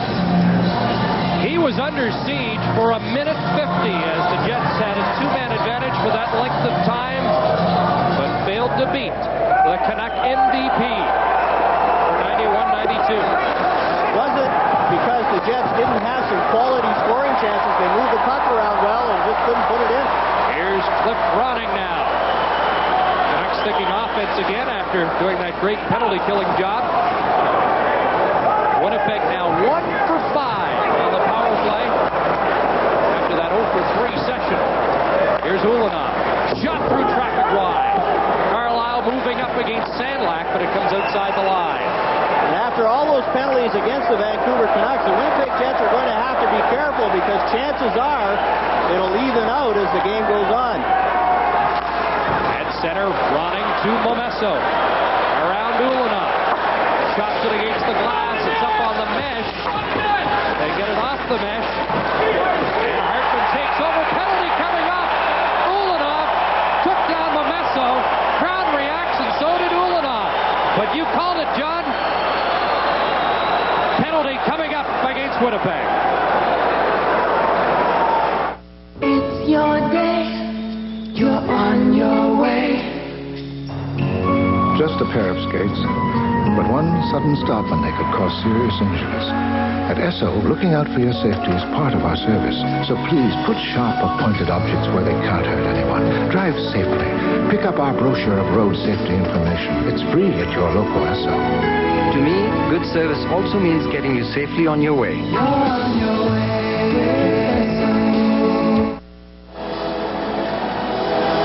Well, a glorious spring day here in Vancouver, British Columbia. Live shot outside.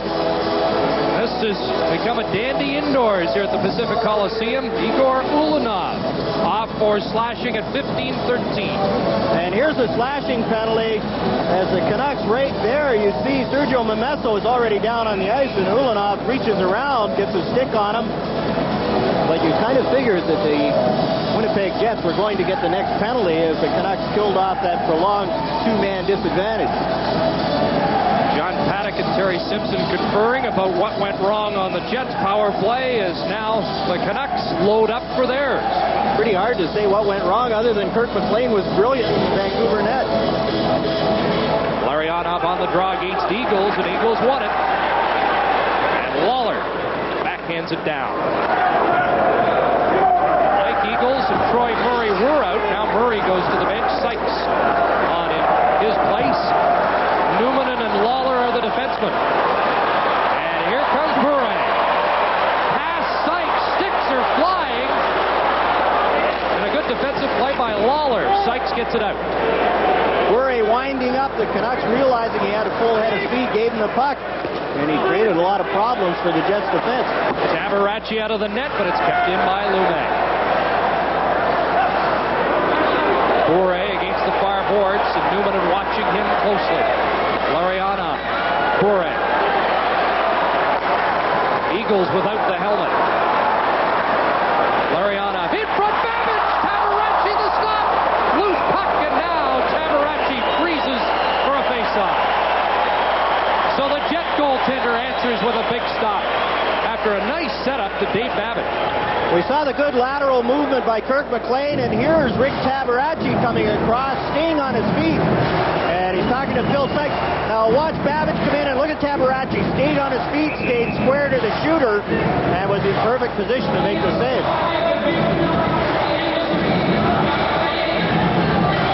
Here's the Bure rush.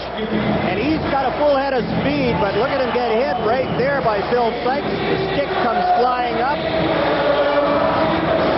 That's the kind of havoc that seems to happen every time he rushes the puck. That was Greg Adams' stick that went flying, but with Bure comes a lot of excitement every time he touches the puck. And again, it's with the man advantage, and he's got some room to get some speed. Ask Dan Smeal about all the attention that has been afforded Pavel Bure in the last few months, and he says, well, it's deserved, but also the attention Bure is getting on the ice gives Greg Adams and others more room to operate. Did Stan say he's taught Bure how to skate? Taught him every move he knows. I'll tell you one thing, Stan was itching to play yesterday. He's enjoyed his coaching experience, but said that at the start of the playoffs, this was one day he'd like to be suiting up. Stan never really did have the fluid skating style of a Pavel Bure, but one of the hardest workers. And speaking of hard workers, there's Randy Carlyle, one of the few men without hats in the league. I talked to him on the day that the strike was called by the players, and he was really disappointed. He felt the Jets were playing well, and he felt they had a good shot at the playoffs this year. Happy to be back at work now. 36 tomorrow, and he intends on playing next year as well. 55 seconds left in the Ulanov penalty. Tabaracci just gets it past Babbage and out to center ice. And we're seeing a couple of offensive goaltenders here tonight. Newman behind the net. Wraps around the boards and Murray sends it down. Well, only 3 times this year in the head-to-head meetings between these two clubs did one team score more than 3 goals in a game, and we've got another defensive struggle here tonight. 1-1. Late second period as Babbage is on the rush against Newman. Newman made the check. Adams helping out, but it comes to Murray. Here's a 2-on-1. Murray and Darren Shannon against Jyrki Lume. Murray in, and he shot it high and wide. Back the other way. Here comes Pavel Bure. Up ahead it goes to Fergus. To Bure.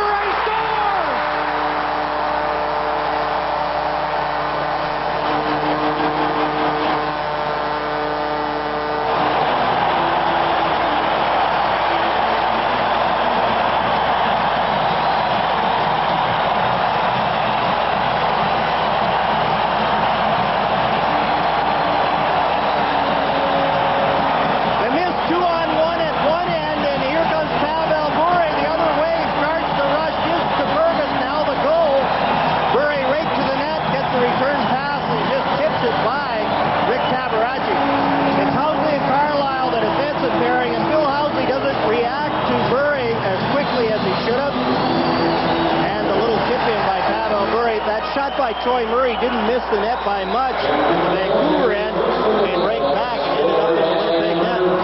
Murray, his first Stanley Cup playoff goal from Tom Fergus.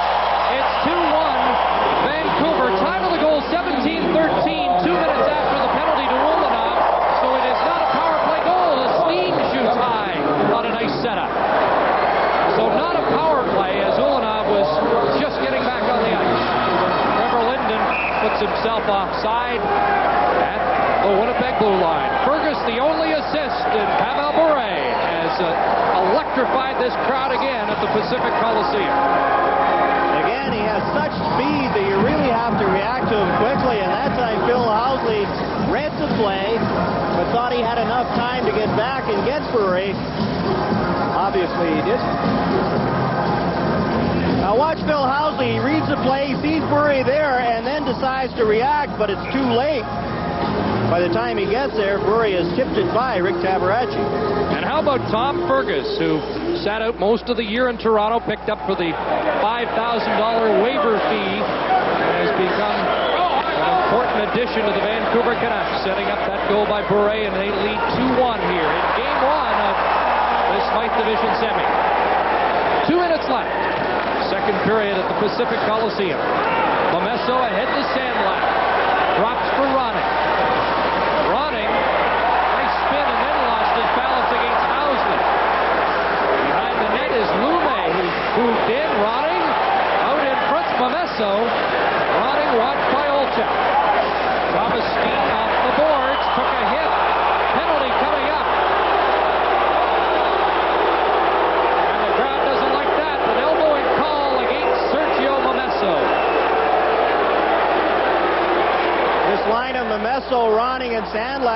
seen much ice time with all the penalties. They haven't played on the power play or killed penalties. Well, they're taking the pre-game warm-up at the Great Western Forum, and we will be headed to Inglewood, California, following this game to watch Wayne Gretzky and the Los Angeles Kings against his old team, the Edmonton Oilers. Sergio Momesso a little overly aggressive on Thomas Steen. That's the thing, when you sit on the bench for as long as Momesso and Sandlak did, when you do get on the ice, you want to do something. Now watch Momesso right there with the left elbow. And it's called by Dan Maruelli. A big chance for the Winnipeg Jets here with 1:35 left in the second period. Even things up, get their power play going again. Well, we had that momentum shift after the Canucks killed the two-man advantage and then scored at the conclusion of their power play to take the lead. But if the Jets can answer with a power play goal here in the late stages of the second period, they'll be back on even terms, and maybe they can get the momentum back.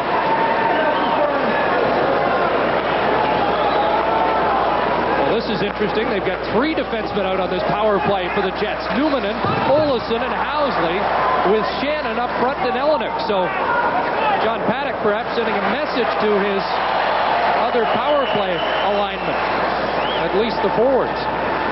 I thought they played pretty well with that two-man advantage, but Kurt McLean just made some outstanding saves to keep the Jets off the scoreboard. Trying something different, Shannon to Elnick, who can certainly score. Under a minute to go now in the period. It's dug free by Shannon to Housley. Housley back in. Shannon. Volk and Walter, the penalty killers. Here's Olesen, shot blocked by Volk, knocked down the ice by Walter. Quickly outs Tabaracci.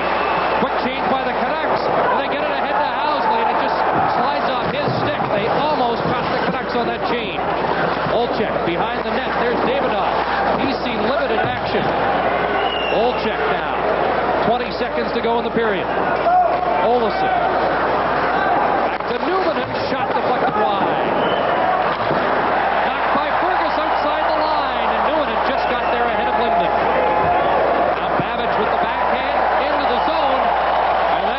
For the second period, and it was a dandy for the Vancouver Canucks.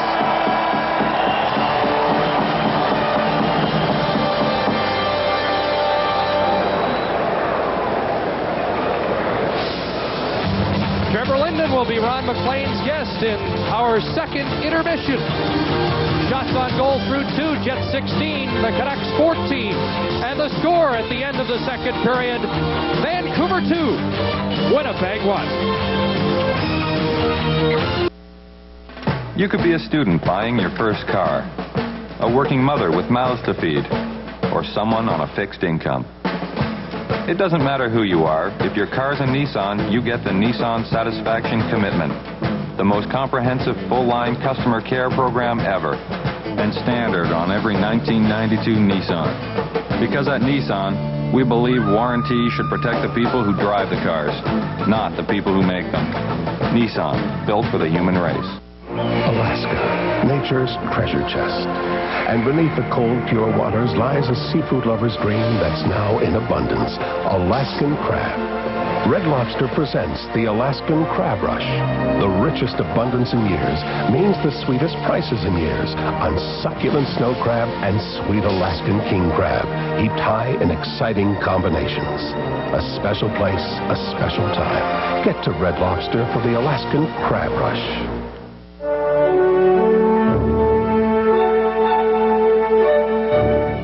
Future, some aspects of business class travel may be slightly different. Ready to print. But today, Air Canada is the only airline to offer you all the comfort and service of executive class on every flight. Just one more reason why more Canadians fly Air Canada. A four-season tire will keep you rolling throughout the year. The question is, just how many years can you count on it? The new four-season Michelin XH4. has a design so revolutionary that the tread is guaranteed for 130,000 kilometers, for excellent grip, year after year after year. The Michelin XH4, a great classic, is born.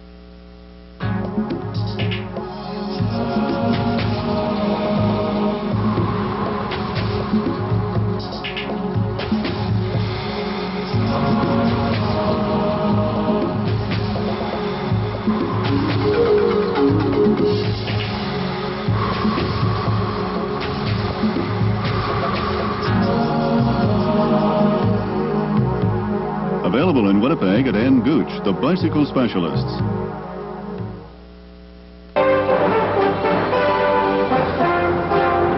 CBC News with Knowlton Nash. Good evening. British Columbia has started its aerial war against the gypsy moth. It's a spraying program that's got some people worried. Robert Bourassa says a Quebec referendum would be held on new constitutional offers. Afghan rebels are tightening the noose around Kabul, and more lava is pouring out of Mount Etna. We'll have more on these stories later on The National. Now, back to the hockey game. Back live in Vancouver, Pavel Bure in the second period for Vancouver after they killed off 2 minutes of a 2-minute disadvantage. Our task here is to try and find Trevor Linden's home. Somewhere in behind, well behind BC Place, as I understand it, and I'm joined now by the Canucks captain. Congratulations on the 2-man disadvantage and the wonderful job you did. You played virtually all of that. Have you had many experiences like that? Well, it happens so seldom through the year that basically when it happens to you, you're just trying to keep the shots as far outside as you can and hope that you get some good saves. Tell me about the scene here in Vancouver with respect to the fans and maybe any butterflies you experienced coming into tonight. Well, it's been a long time since I've been as nervous as I was for today's game, but once you get out there a couple shifts, you get back to normal. How do you prepare yourself for a game? What do you do at home during the afternoon? Well, actually we had day rooms today, so we just basically try and go through what I want to do and what I feel my strengths are, and just try and prepare the best I can. What is your perception of the Jets and what you have to do to win the series? Well, they're so disciplined that I think we've got to be just as disciplined as them and play as good as defense as they do. They were third best in the league this year at defense, and they play their system to a T. And I think for us to beat them, we can't afford to try and stick handle past them at their blue line. We have to put it past them and try and grind them in the corner. So we've got to be every bit as disciplined as they are. Perfect. And tell me a little bit as we go away here about this year emotionally for you, Trevor. I can remember going through the interview in San Jose, and you'd scored the night before to get the Canucks on the roll. Then you're the player rep and team captain during the strike, and the fans loathe you for your role in all of that. Can you express what it was like to go through this? Well, it was tough. Basically, I was appointed to do that job, and I tried to do it the best I could. And every fan has their own opinion of what went on, and that's their right. But I basically just tried to express my team's feelings and get that as best across as I could. And it worked. It all worked out for the best, and we're playing hockey right now, so that's the main thing. Absolutely right, and they love you for your performance in the second period alone. Keep it going. Thank you. Trevor Linden of the Vancouver Canucks, his club ahead by 1 at the end of 2 periods of play here at the Pacific Coliseum. Coming up in a moment, we'll take you to the Great Western Forum in Inglewood, California, for a report on Game 1 of the series between the Oilers and the Kings. There's the score here over beautiful setting, Vancouver. More on Wilson Hockey Night in Canada in a moment. Hold it, back it up, forward. Geez, I'm starting to sound a lot like Howie. What are these two guys wagering on tonight's Sports Select games? You don't have to be a rocket surgeon to know who's who. When you make a Sports Select wager, you become part of the battle. And when you get a game winner... Oh, look at that guy. Hey, somebody tell that other guy to get a life. Flo, tell him to get into the game. Lou knows the winner. Play Pro Line and over-under. For spring wheat, only one product does it all. Triumph Plus. In one pass, it controls wild oats and green foxtail with the widest window of application. From the 1 to 6 leaf stage, up to emergence of the 3rd tiller. Plus over 30 broadleaf weeds. Ask your neighbors who've used it. The results have been overwhelming. Triumph Plus from Hearst. Wow. Gonna like it like ham pizza ass pizza. The greatest deals on the greatest meals continue at your neighborhood Pizza Hut. Order any large pizza at the regular price and get a medium for only $4.55. Or order any regular priced medium pizza and get a small for just $3.55. Manitoba, it doesn't get any better than this. The great taste of your Pizza Hut favorites for as little as $3.55. No gimmicks, no kidding. Just Pizza Hut quality for a real nice price. Pizza Hut and Recently, we asked you to give your Superstore receipts to schools so they could redeem them for free Apple computers. This is why.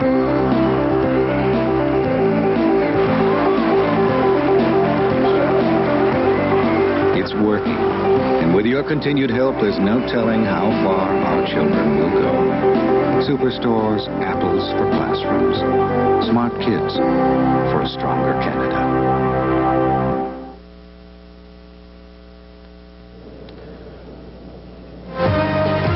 Just keeps getting prettier. The shots were 9-7 in favor of the Jets in the second period, but the lone goal by Vancouver, and they lead at the end of 2 periods of play on home ice by a score of 2-1.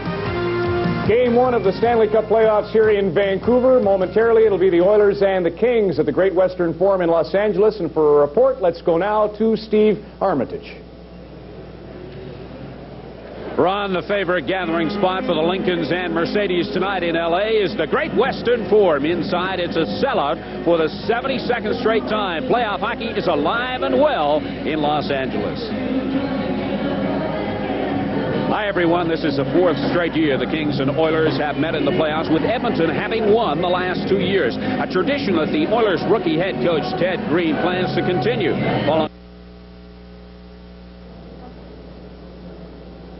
Going into the playoffs. I certainly have my own philosophy about how the game should be played, but at the same time, we've got a lot of success and tradition in Edmonton. We've been lucky, we've been successful, and when you have the experience that we've had, you learn a lot, and you learn to take what's good and try to implement it down the future. I just feel that being a rookie doesn't really strike me as being something really bad, because I've been involved in this game most of my life, and I've been involved in a lot of pressure situations, key situations in playoff hockey in the past. I know what to expect.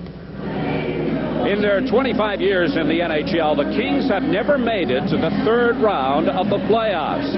Is head coach Tom Webster beginning to feel the pressure? Well, again, you can't look too far ahead, but you also have to plan on this being a 28-game schedule. And so from here, we have to take one step at a time and continue to prepare to go in that length of a season. As far as pressure going into the 3rd round, we'll deal with that when we get there. But we have to worry about, first of all, dealing with the Edmonton Oilers. As the players warm up here in L.A., Ron, not too noisy, but I guarantee you it will pick up. Ron, back to you in Vancouver. Where, Steve, it is noisy. Molson Hockey Night in Canada and the Stanley Cup playoffs on CBC television continue in just a moment. Over the last 35 years, why have so many people come to Speedy Muffler King? Maybe it's because of really great value, like our $99.95 front disc brake package. Maybe it's because they trust Speedy's guaranteed parts, professional work, and licensed brake mechanics. And now, for a limited time, get a Black & Decker Dustbuster for only $4.99. Professional work, a great deal on brakes, and a dustbuster for $4.99. No wonder over 10 million customers have come to Speedy. At Speedy, you're a somebody.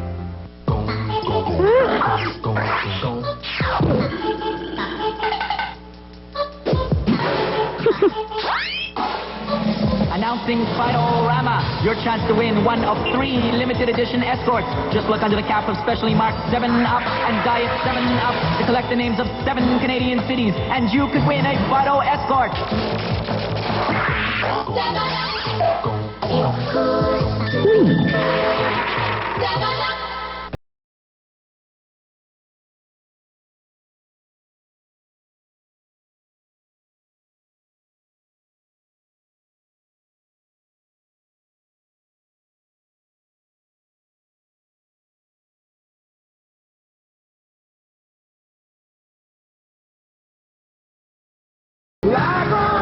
Chevrolet. Trucks you can depend on. Trucks that last. I'm a big man. why do so many men stick with Bic? I'm a big man. Because there's a Bic for every beard. Bic Regular, a great shave at a great price. I'm a big man. Bic Sensitive, Bic Babies, tender skin.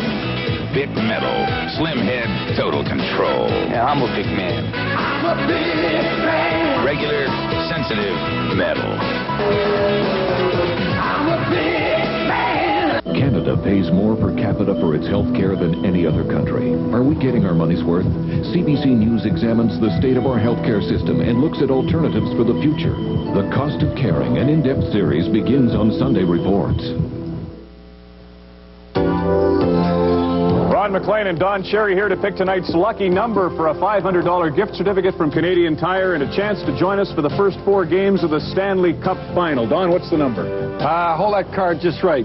2978297. Perfect. Don't forget, if you only have the last 5 digits of the number, you still qualify for a Molson Canadian Hockey Home Viewers Kit. And we also have some mail-in entries, Don, and if you could choose a name, this is for a $500 gift certificate from Canadian. Certainly, it'd be my pleasure. See, all right in here, and I hope I pick a Russian beauty for you. Yeah, go ahead. We're lucky.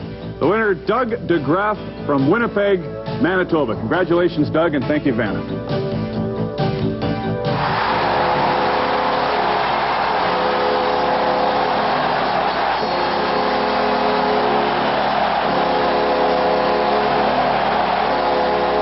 Green Bean watch. He flipped it to Ori. Off the boards. Provo stopping it at the point. Provo working in for Montreal over to Beliveau. He shoots. He scores! Beliveau. And the Montreal Canadiens have won it on Jean Beliveau's goal. And Jean Beliveau, believe it or not, has never scored a goal in sudden death overtime until this very moment. Jean Beliveau, April 24, 1969, the 40th greatest playoff goal of all time. And for the next 39 nights, we'll count it down to number 1. Fans here are looking forward to the draft. It's 2-1 Vancouver. More with our third period as our telecast continues after these messages. This is an ordinary run-of-the-mill exhaust pipe. And this is a Midas Long Life exhaust pipe. It's aluminized. And for about the same price, it lasts twice as long as ordinary pipe. And for most cars, only Midas makes it. It's your day. You're on your way. Just a pair of skates, but one sudden stop and they could cause serious injuries.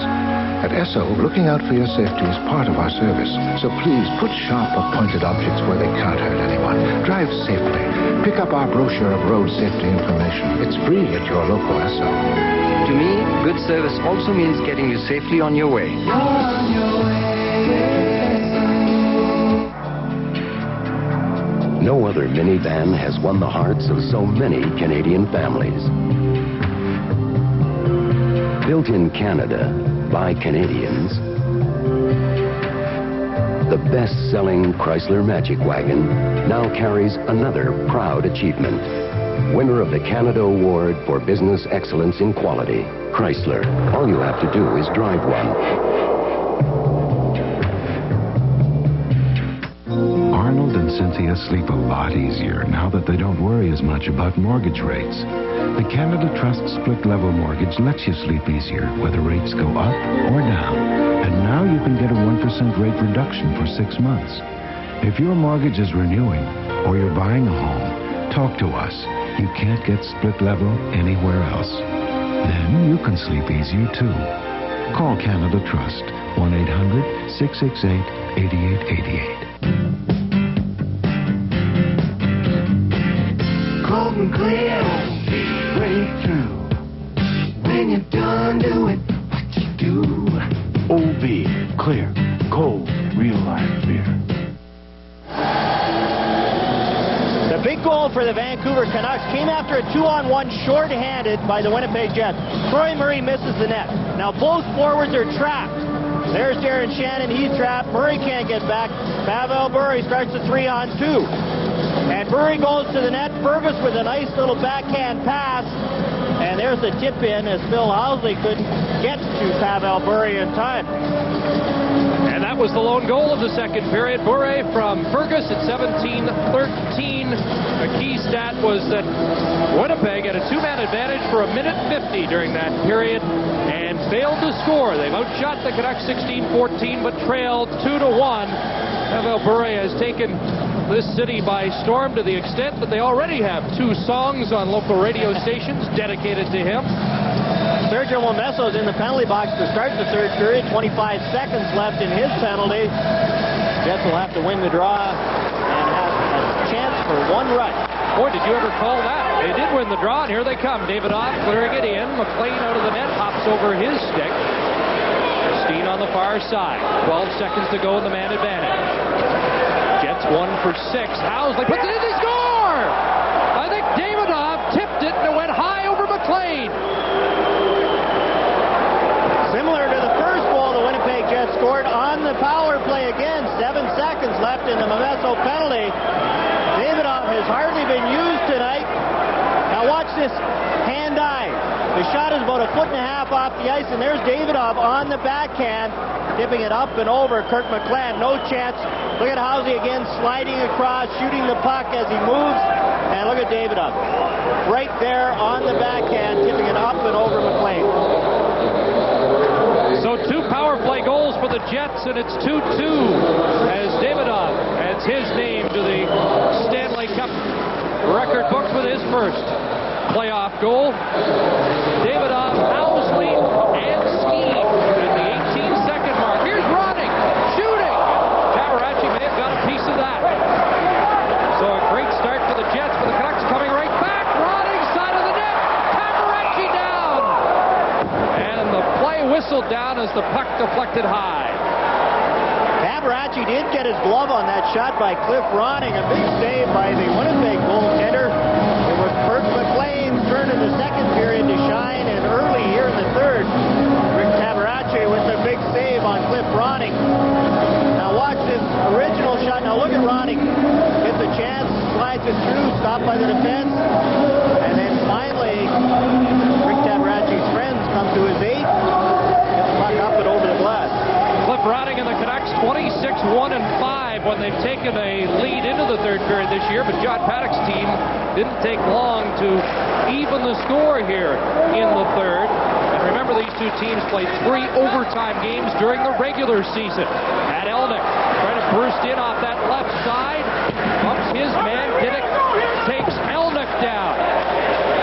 Now Sandlak roughing up his man and hauls him down. That was Aaron Broughton. Sandlak back in against Broughton again. And now it's Sandlak out to Momeso. Sergio Momeso to the line. Ulanov stopped it up long enough to get the offside call. With a Hockey Night in Canada update from Detroit, here's Ron. Right, Chris, the game tied 3-3 in the third period. Brian Bellows will set up along the boards and just flip it at Tim Shovelday. Shovelday didn't see the shot, and Bellows' goal at 13:45 of the third has given the Stars a lead of 4-3. Here we're even at the Pacific Coliseum, just into the third period. 2 power play goals by the Jets. They were second last in the NHL this year in even strength goals with 153. Only San Jose with 145 had fewer even strength goals.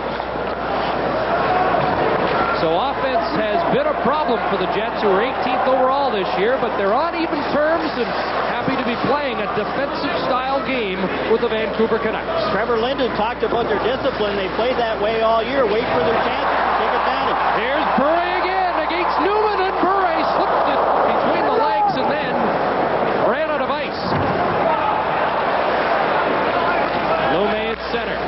Give and go with Bure. Inside the line, broke it up. There's Adams in the corner against Shannon. Bure takes a look. Feeds Lume with Broom right on. And Tabaracci made the stop. Now Troy Murray. Ridden out by Adams. Bure can't take the pass, but there's Larionov. Larionov trying to burst in. Shannon held him up with the hook. Bure knocked down by Lawler. Canuck fans react, but Troy Murray skates slowly out to to center. He's at the end of a shift. Here's Davidoff, the goal scorer. Whipped the shot in off the blocker of McLean. Doug Lidster, watched by Olczyk. Larionov off the boards ahead to Bure. Bure turns back, almost lost it to Olczyk. That was close. Housley, good defensive play. Davidoff comes forward for Winnipeg to Carlisle. And he had Steen crossed up, and Steen went in offside. Tonight's game is coming to you from the Pacific Coliseum in Vancouver. We now rejoin our ongoing coverage of the new Saturday developments in Winnipeg, Canada. In a community that has witnessed a total eclipse of the sun every Saturday for nearly 12 years, a new Saturday sun has arrived and changed people's lives. For the better, they tell us. Because when you open it up, it doesn't take up a lot of room. And now on Saturdays, it's like a brand new magazine for me. Well, believe it or not, I like the classifieds. There's more than before, and I like flipping through them. You'll never know what you can find. My, oh my, Saturday's paper. Back with a Hockey Night in Canada update from Chicago Stadium. Dave Christian's goal 3 minutes into the game had stood up through most of the second period, but now the Hawks draw even as Mike Hudson centers to Brian Noonan, and he beats Curtis Joseph to make it Chicago 1 and St. Louis 1. Late stages of the second period at the stadium. I thought maybe the St. Louis Blues would surprise everybody and start Guy Hubert in net in Chicago. Curtis Joseph only played a couple of games down the stretch for the Blues. Played pretty well when he did play, and Coach Brian Sutter decided to go with his number 1 guy to start the playoffs. A lot of heat on Ed Belfour as the Blackhawks start another playoff year, hoping to atone for last season. Here comes Olczyk, whipped the shot through the goal crease high. Courtnall on the left wing, stopped by Steen. Here's Olczyk behind everybody, and he scores!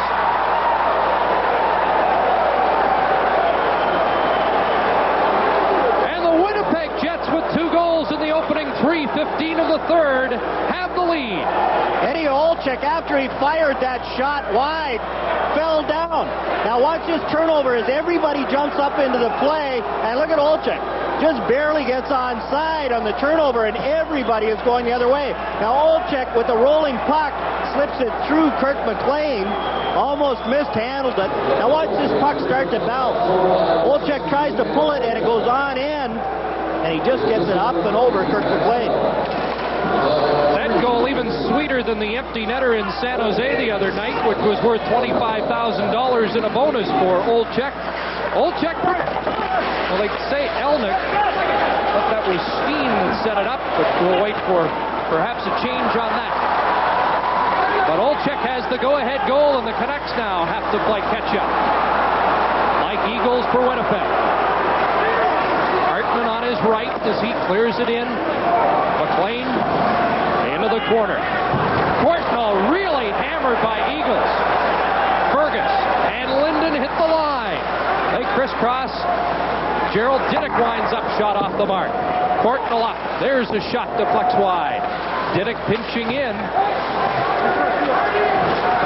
Centers in front. It comes back to Babbage.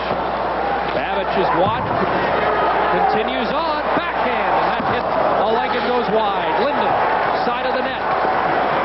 Was thinking about the wraparound, cut off by Ulanov. Linden still with it. Getting help from Fergus and Courtnall. Courtnall centers. Babbage. Big stop. Tamaracci just got his arm down. Babbage shoots, so that went wide, but the Canucks answer immediately with pressure. The Jets were complaining there. They thought the Vancouver Canucks had too many men on the ice. I think they had a legitimate gripe.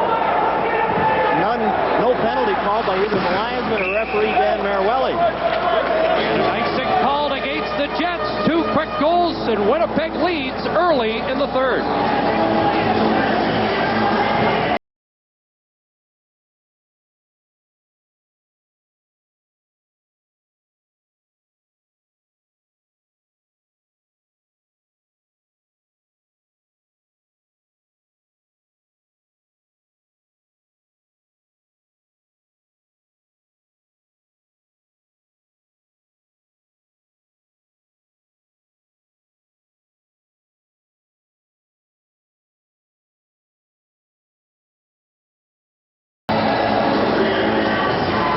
and Jeff Courtnall sitting on the Canuck bench. The most shots on the team. Courtnall always shoots the puck. Here's the hit by Mike Eagles. He would be the most aggressive Jets forward. Good, solid hit. Now watch the bottom of your screen. Is there too many men on the ice? There's 4, and there's the 2 defensemen. The player coming out of the bench played the puck, and that's why the Jets were complaining. 6 men on the ice.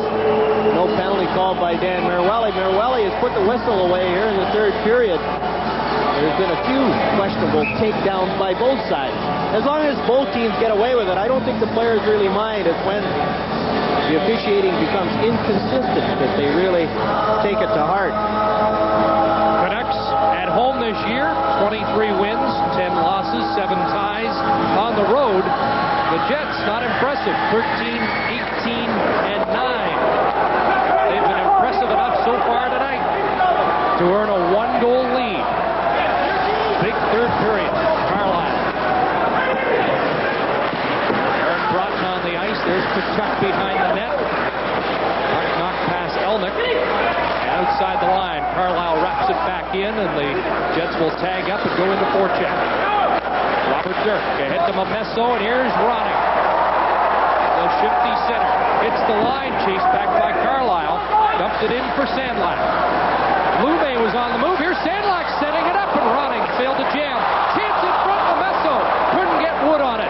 Ronning set up Momesso, but Momesso couldn't get the shot. The reason he couldn't get the shot, Rick Tabaracci got that stick out and blocked the pass from Ronning. Got just enough of it, so Momesso couldn't line it up. Robert Dirk. Davidoff dumped his man in front of the Vancouver bench. Canucks send it down the ice. Back to get it is the veteran Lawler. Lawler over the red line, fires it in. Darren Shannon first in to get it.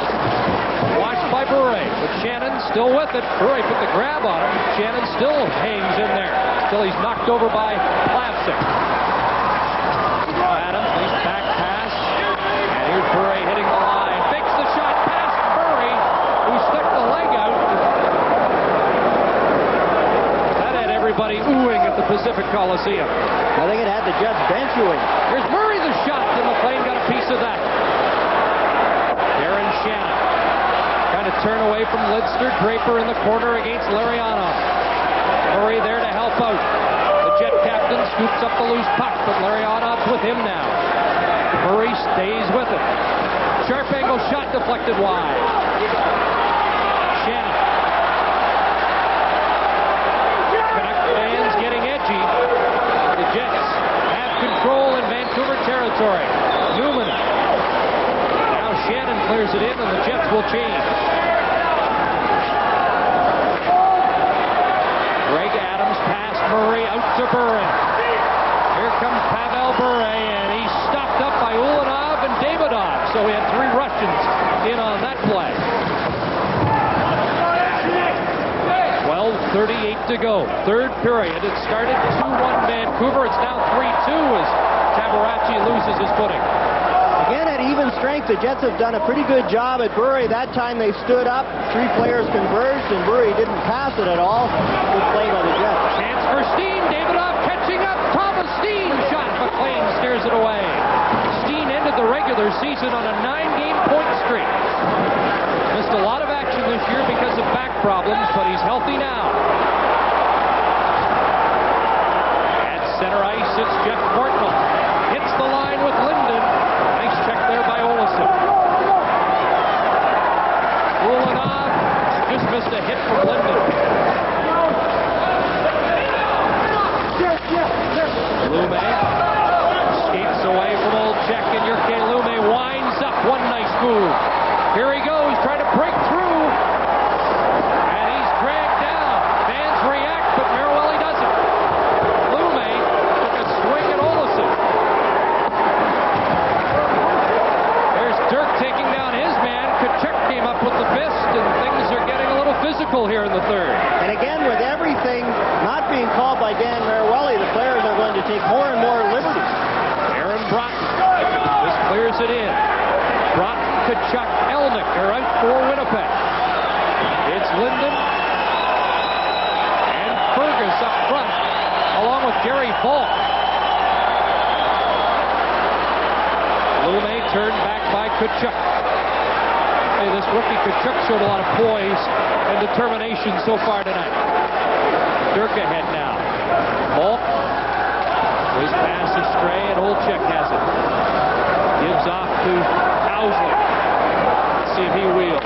Gives off to Carlisle. Carlisle feeds it ahead. Mike Eagles chasing after it. Plastic gets there. Around the boards for Gary Volk. Rink wide, it goes for Cron. Carlisle beats Cron to the puck. Ryan Walter in the forecheck. And the battle in the trenches is really heating up. The Jets trying to stand up at the blue line, not backing in on Rick Tabaracci, and trying to get the Canucks just to shoot it in. And Tabaracci's very good at coming out of the net, playing it, and the Canucks do ring it around the boards. Out to center ice, and there's Plavsic clearing it back in. Pat Quinn said he expected hit and run guerrilla-style play from the Jets, and I think this is the time we'll see it the most. 3-2 Winnipeg leading in the third as they try to protect that lead. Diddick ahead to Roddick. Olesen turns that back. Gerald Diddick following up. Can't get by Murray. Here's Sandlak losing control, and a break here for Murray, but McLean out to beat him to the puck. Igor Ulanov watched by Sandlak, and he flips it into the Jet bench for a face-off. 1-goal Jet lead with 9:23 left in regulation time.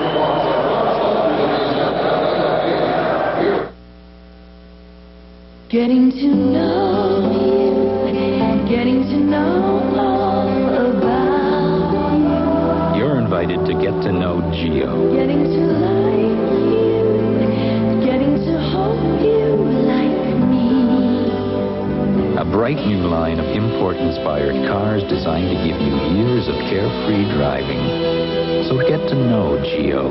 Getting to know you. At your Chevrolet Geo dealer.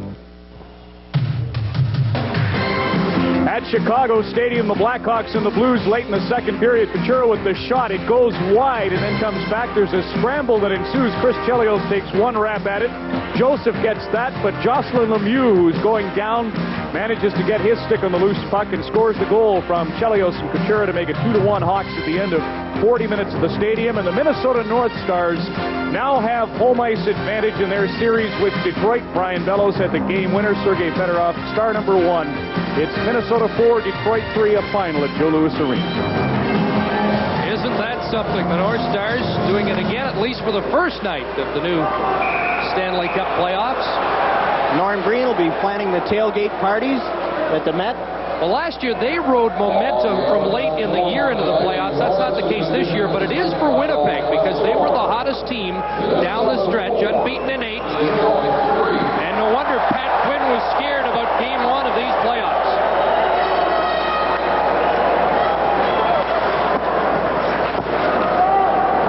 Plenty of time left, though. 3-2 Winnipeg. 2 third-period goals has them on top. Ulanov just missed a hit from Sandlak, who almost went head first into the Vancouver bench. Olesen at the point. There's the shot right on. McLean saw it all the way. But it's those dangerous point men that have created the offense for the Jets tonight. Who's the giant of the tire industry when it comes to replacement radials? Well, if you think it's Firestone, brace yourself. Michelin or Goodyear, think again. Because you're in for some news that's rather earth-shaking. The best-selling replacement radials in Canada are Motomaster from Canadian Tire. For safety and performance, it's Motomaster, Canada's #1 radial by a landslide. Motomaster, Canada's #1 selling replacement tires. Welcome back to a lively Pacific Coliseum in Vancouver, British Columbia. But, John, not quite as loud as it was earlier, particularly in the second period when the Canucks killed off that 2-man disadvantage. Fans trying to get the wave going here with the white pom-poms. I'm sure we'll see a lot of white at the Winnipeg Arena. They get dressed in white for their playoff run. White on fun is their motto in Winnipeg for this playoff year. Jets haven't won a playoff series in 5 years. It's been 10 years for the Canucks. So one streak will end. Olsen blisters the shot wide. Ulanov on the near side. Murray behind the net. Jets are changing up, so he doesn't have much help there, but stays with it. Murray knocked down, and Lidster, the veteran, takes over. Only Doug Lidster and Jim Sandlak left on the Canucks from the pre-Pat Quinn era. Here's Trevor Linden trying to barge in, and he can't get a shot away. Troy Murray takes over. Murray off the boards. Lidster. Fergus. There's a pass broken up, and Murray now out of the net. McLean came halfway up, now moves back in. And a weak shot by Murray wide. Troy Murray at the end of a long shift just had no legs left. Doug Lidster tracked him down, cut down the angle, ran him into the board. Here's Jeff Courtnall. Hook there. Here comes a penalty. And the Canucks will get their chance on the power play to tie the game as Lawler takes a look at the clock and sees 7:57 left in regulation. Molson Special Dry. Is this your average beer? Is this your average beach party?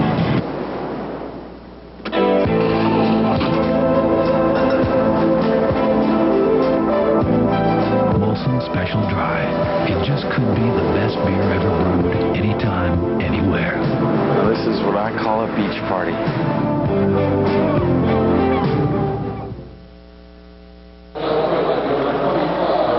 Lawler takes a hooking penalty, and Lawler had a penalty on Jeff Courtnall in the first period. Here's the hook and the spinorama. Chris, you do a lot of figure skating. I think Jeff Courtnall got 2.5 revolutions in before he went down on that one. And drew the penalty from Dan Maruelli. And Maruelli has let most of that go here in the third period. The Canucks scored a goal, Pavel Bure, in the second period right as the penalty ended. But their power play stats are 0 for 4 with 4 shots and has not looked very impressive. And an update for the Poolsters. They have changed the assist on the old check go-ahead goal. It is Steen and not Elnick. And it's 3-2, but the Canucks looking for the equalizer with the man advantage. Newman from the faceoff tries to clear it. He gets it past Lume out to center ice. Greg Adams, Bure, Larionov, and here is Adams. Against Newman. Sprawls, gets up and finds the puck right on his stick. Larionov. Sykes is a penalty killer with the Eagles for Winnipeg. Larionov takes Sykes off the puck. Here's Dave Babbitt. Larionov. Adams in the slot, Bure side of the net. Larionov hangs on, back to Lume. Eagles challenges. Bure in the corner. Carlisle watches him. Larionov deep. Here's Bure. Carlisle kicked it, and Eagles chops it past Lume. Race for it. Eagles down, and Babbage has it. 53 seconds left in the man advantage. Ulanov. He's 3 months in the league, and he has become a very steady force on the Jets' blue line. Formerly of Kimmich. Now Babbage, 35 seconds to go. Fresh troops on this Canuck power play. Momesso with Bronick and Sandlak, and the puck cleared over the glass. Out of play. 28 seconds to go in the man advantage. 6:25 left in regulation time.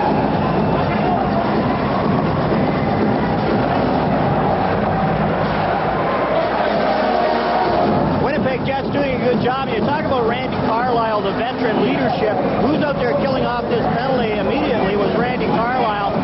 He's lost a step or two, there's no doubt about that, but he anticipates so well and reads the play so well. He's always in the right spot, and he's done a great job for the Winnipeg Jets again here tonight. Canucks were 6 for 47 on the power play against the Jets this year. Weak 12.7%, and they're 25 seconds away from going 0 for 5 tonight. Let's see if they can get it going offensively. Lapsick in the corner. Running behind the net. Olesen reaches for it, gets it, takes a big hit from Sandlak. Murray clears it around the near side. Ulanov hit by Momesso. Sandlak now. Boy, the bookends for Cliff Ronning really rattling the boards there. Momesso and Sandlak. Jets, though, have killed the penalty. Lawler's back. And Shannon clears it down the ice. 5:45 left. Canuck fans getting anxious. Down by a goal. Dirk clears it in.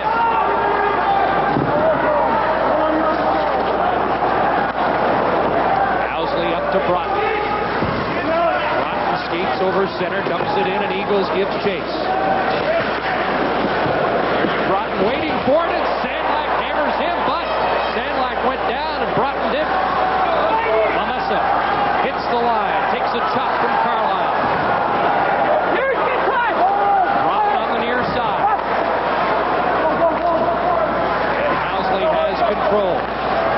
Feeds ahead off of the stick of Eagles. Lume to Ronning. And again, it's Housley. We'll see a lot of ice time from here on in. Aaron Broughton tied up by Lume. Clears down the ice, and the Jets will make a change. And they're making quick changes now here in the third period with the lead and making sure that the puck stays in front of them and they stay between the puck and their own net. We're seeing a textbook example of why the Winnipeg Jets were so feared in this first round, but Canucks will get another chance, a high stick on Jyrki Lume, and so the Canucks get another power play with 4:34 to go. I used pressure-treated lumber and still have expensive water damage. Why? Even treated wood needs Thompson's Water Seal. It penetrates to protect wood, brick, and concrete from water damage. Thompson's the first name in lasting protection. Now, Canadians can get all the waterproofing of Thompson's Water Seal in Thompson's exterior stain. 7 naturally beautiful colors give you long-lasting beauty and superior waterproofing in one easy step. Who has the big goal for the Winnipeg Jets, takes a big penalty now, and Jyrki Lume had him pinned up against the boards, and it was a retaliation penalty, a high stick on Jyrki Lume, and John Paddock had his hands up in the air as we look at Eddie O. And look at John Paddock. Now he reacts. He thought that there could have been coincidental minors here, and look at Bob Essence. He's not too thrilled with the call. John Paddock doesn't show much emotion behind the bench, and now you see he's regained his composure. Here's the penalty. Now look at Lume. He's got Olczyk pinned up against the boards, and watch Olczyk with his right hand right there hits the top of the helmet of Lume, and Lume went down when he really was shot. Lost the penalty. Canucks are 0 for 5 on the power play. Olczyk had the go-ahead goal at 3:15, and now has put his team in a bit of a bind here. But the Jet penalty killers have been flawless so far. Linden, Fergus, Courtnall, Lidster, and Plavsic, and they can't get over the line. Lawler clears it down while on top of Tom Fergus. And notice how the Winnipeg Jets are really standing up now, not letting the Vancouver Canucks game the zone and get organized in that offensive zone. Trevor Linden, the captain. He did such a great penalty-killing job in the second period, now looking for a goal on the power play. Plavsic had his first goal of the year in the last game Thursday night against Calgary. Linden back to Plavsic. Now it's Lidster. Courtnall right in front of Tabaracci. Tabaracci handled the rebound off the backboard beautifully.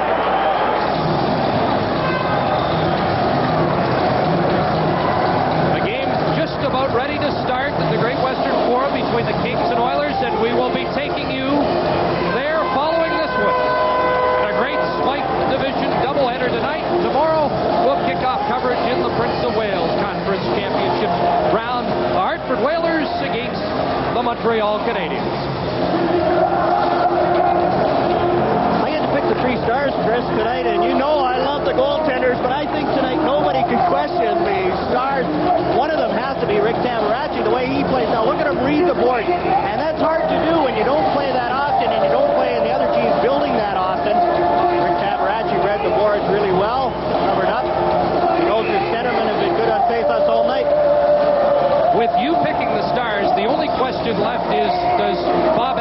Troy Gamble get third star. Yes. Troy Gamble, the backup goaltender, and Bob Essensa. Oh, they have been brilliant tonight. Both McLean and Tabarachi. Mike Eagles getting a new piece of lumber. One of those unsung Winnipeg Jets. Former Kitchener Ranger. I first got to see him as a Melville millionaire. Teammate of mine with the Quebec Nordique, if you can believe that. Now facing off against Igor Lariano. Carlisle chops it.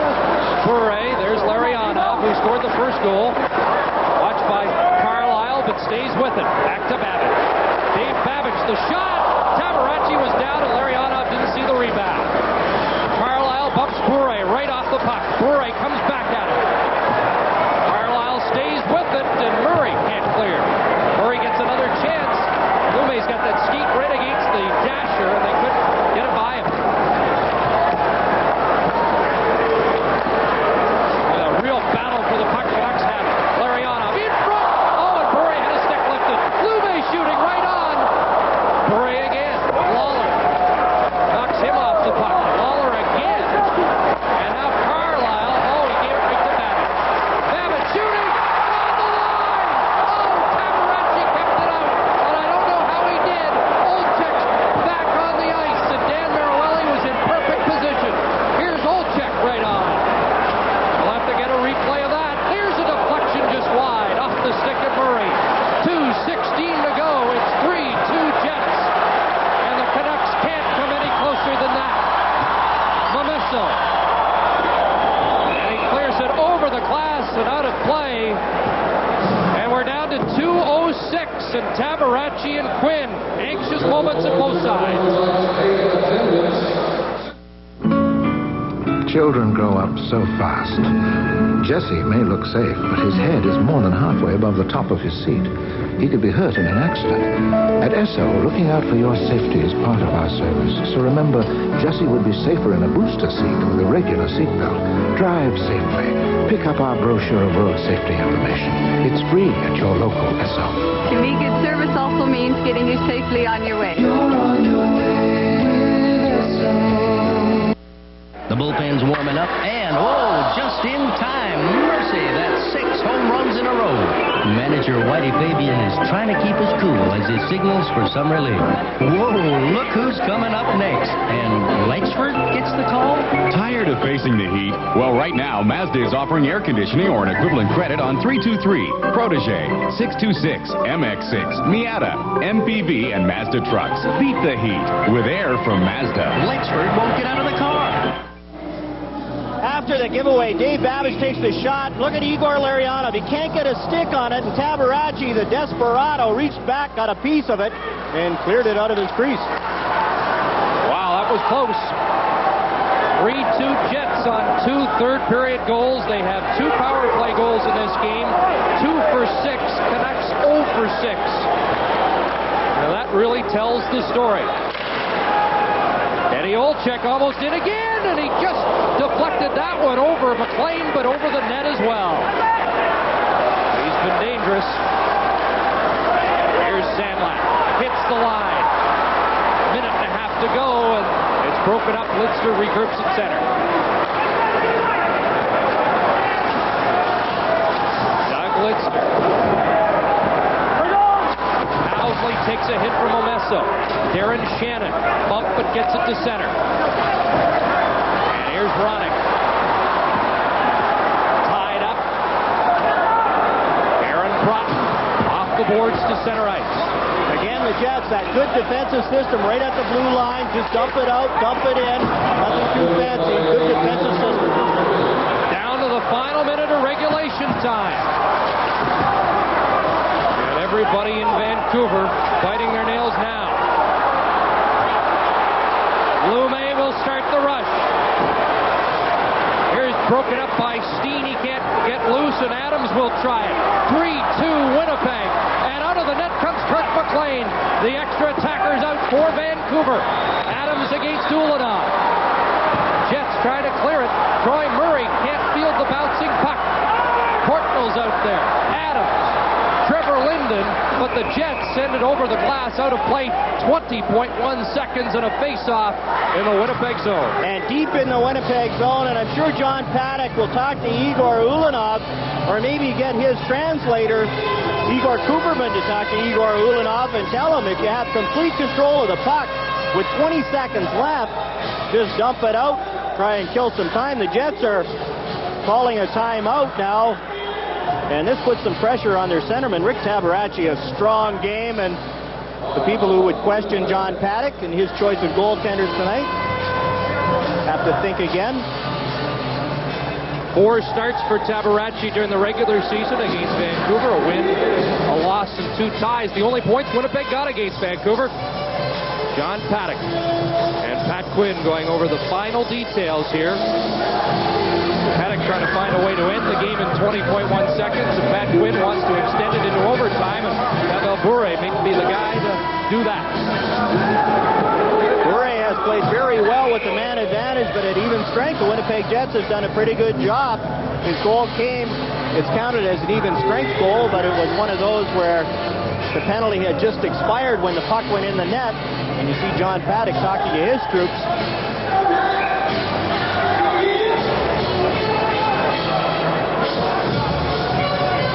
John Paddock, amazing job with the Hershey Bears as they went to the Calder Cup as he was coaching in the American League. Successful everywhere he's been, and a great success this year with the Winnipeg Jets. He sat out a few named players this year, and it got the ire of some of the players. Eddie Olczyk sat out a few games where he wasn't hurt. Pat Elenick, but it sent a message to the players who the boss was, and John Paddock's players have responded. Here we go.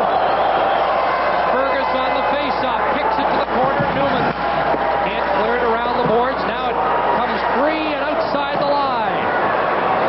Bure. Pounded by Sykes. The Canucks really have to hustle. They're not going to get a chance, and the Winnipeg Jets are going to win Game 1 of this Light Division semifinal. The underdog Jets. Tabaracci celebrating with the man who got the game-winning goal, Eddie Olczyk. Great goaltending at both ends, but the special teams, we talked about the special teams before the game. The Winnipeg Jets with 2 power play goals, and the Vancouver Canucks with 2 power plays in the last 8 minutes of the game, and couldn't put it by Rick Tabaracci. They had their chances, just couldn't score, and the Winnipeg Jets played their typical disciplined defensive style, capitalized on their chances. Their big offensive players played well. Olczyk, Thomas Steen, Pat Elenick, and their defense got involved, as they always do. Olofsson, Bill Housley, and the Jets felt success the same way they've done it all year. Good team defense, capitalizing on their good chances. Unbeaten in their life. In the first period, the other coming early in the second as the Oilers stunned the Kings at the Great Western Forum. And at the Pacific Coliseum in Vancouver, the story was the Jets' Rick Tabaracci. 17 saves, many of them sensational, including this one late in the third period for Winnipeg as they won. The former Saskatoon Blade and Cornwall Royal paving the way for victory for the visitors. And to celebrate, head coaches Ted Green and John Paddock get their first ever playoff victories. Didn't come easy for Paddock. Now we get set for Game 2. The Canucks and the Jets and the Kings and the Oilers as we carry along the trail on Molson Hockey Night in Canada on CBC. Good evening and welcome to our continuing coverage of the Stanley Cup playoffs on CBC television. From Vancouver, I'm Ron McLean with Steve Armitage in Los Angeles. And Steve, for 3 days now, I've been trying to get Don Cherry on side to be a fan of Pavel Bure. Do you think there's any hope? Ron, trust me on this one. It won't be too long before Graydon puts Bure in a class with 2 of his other favorites, Bobby Smuts and Bob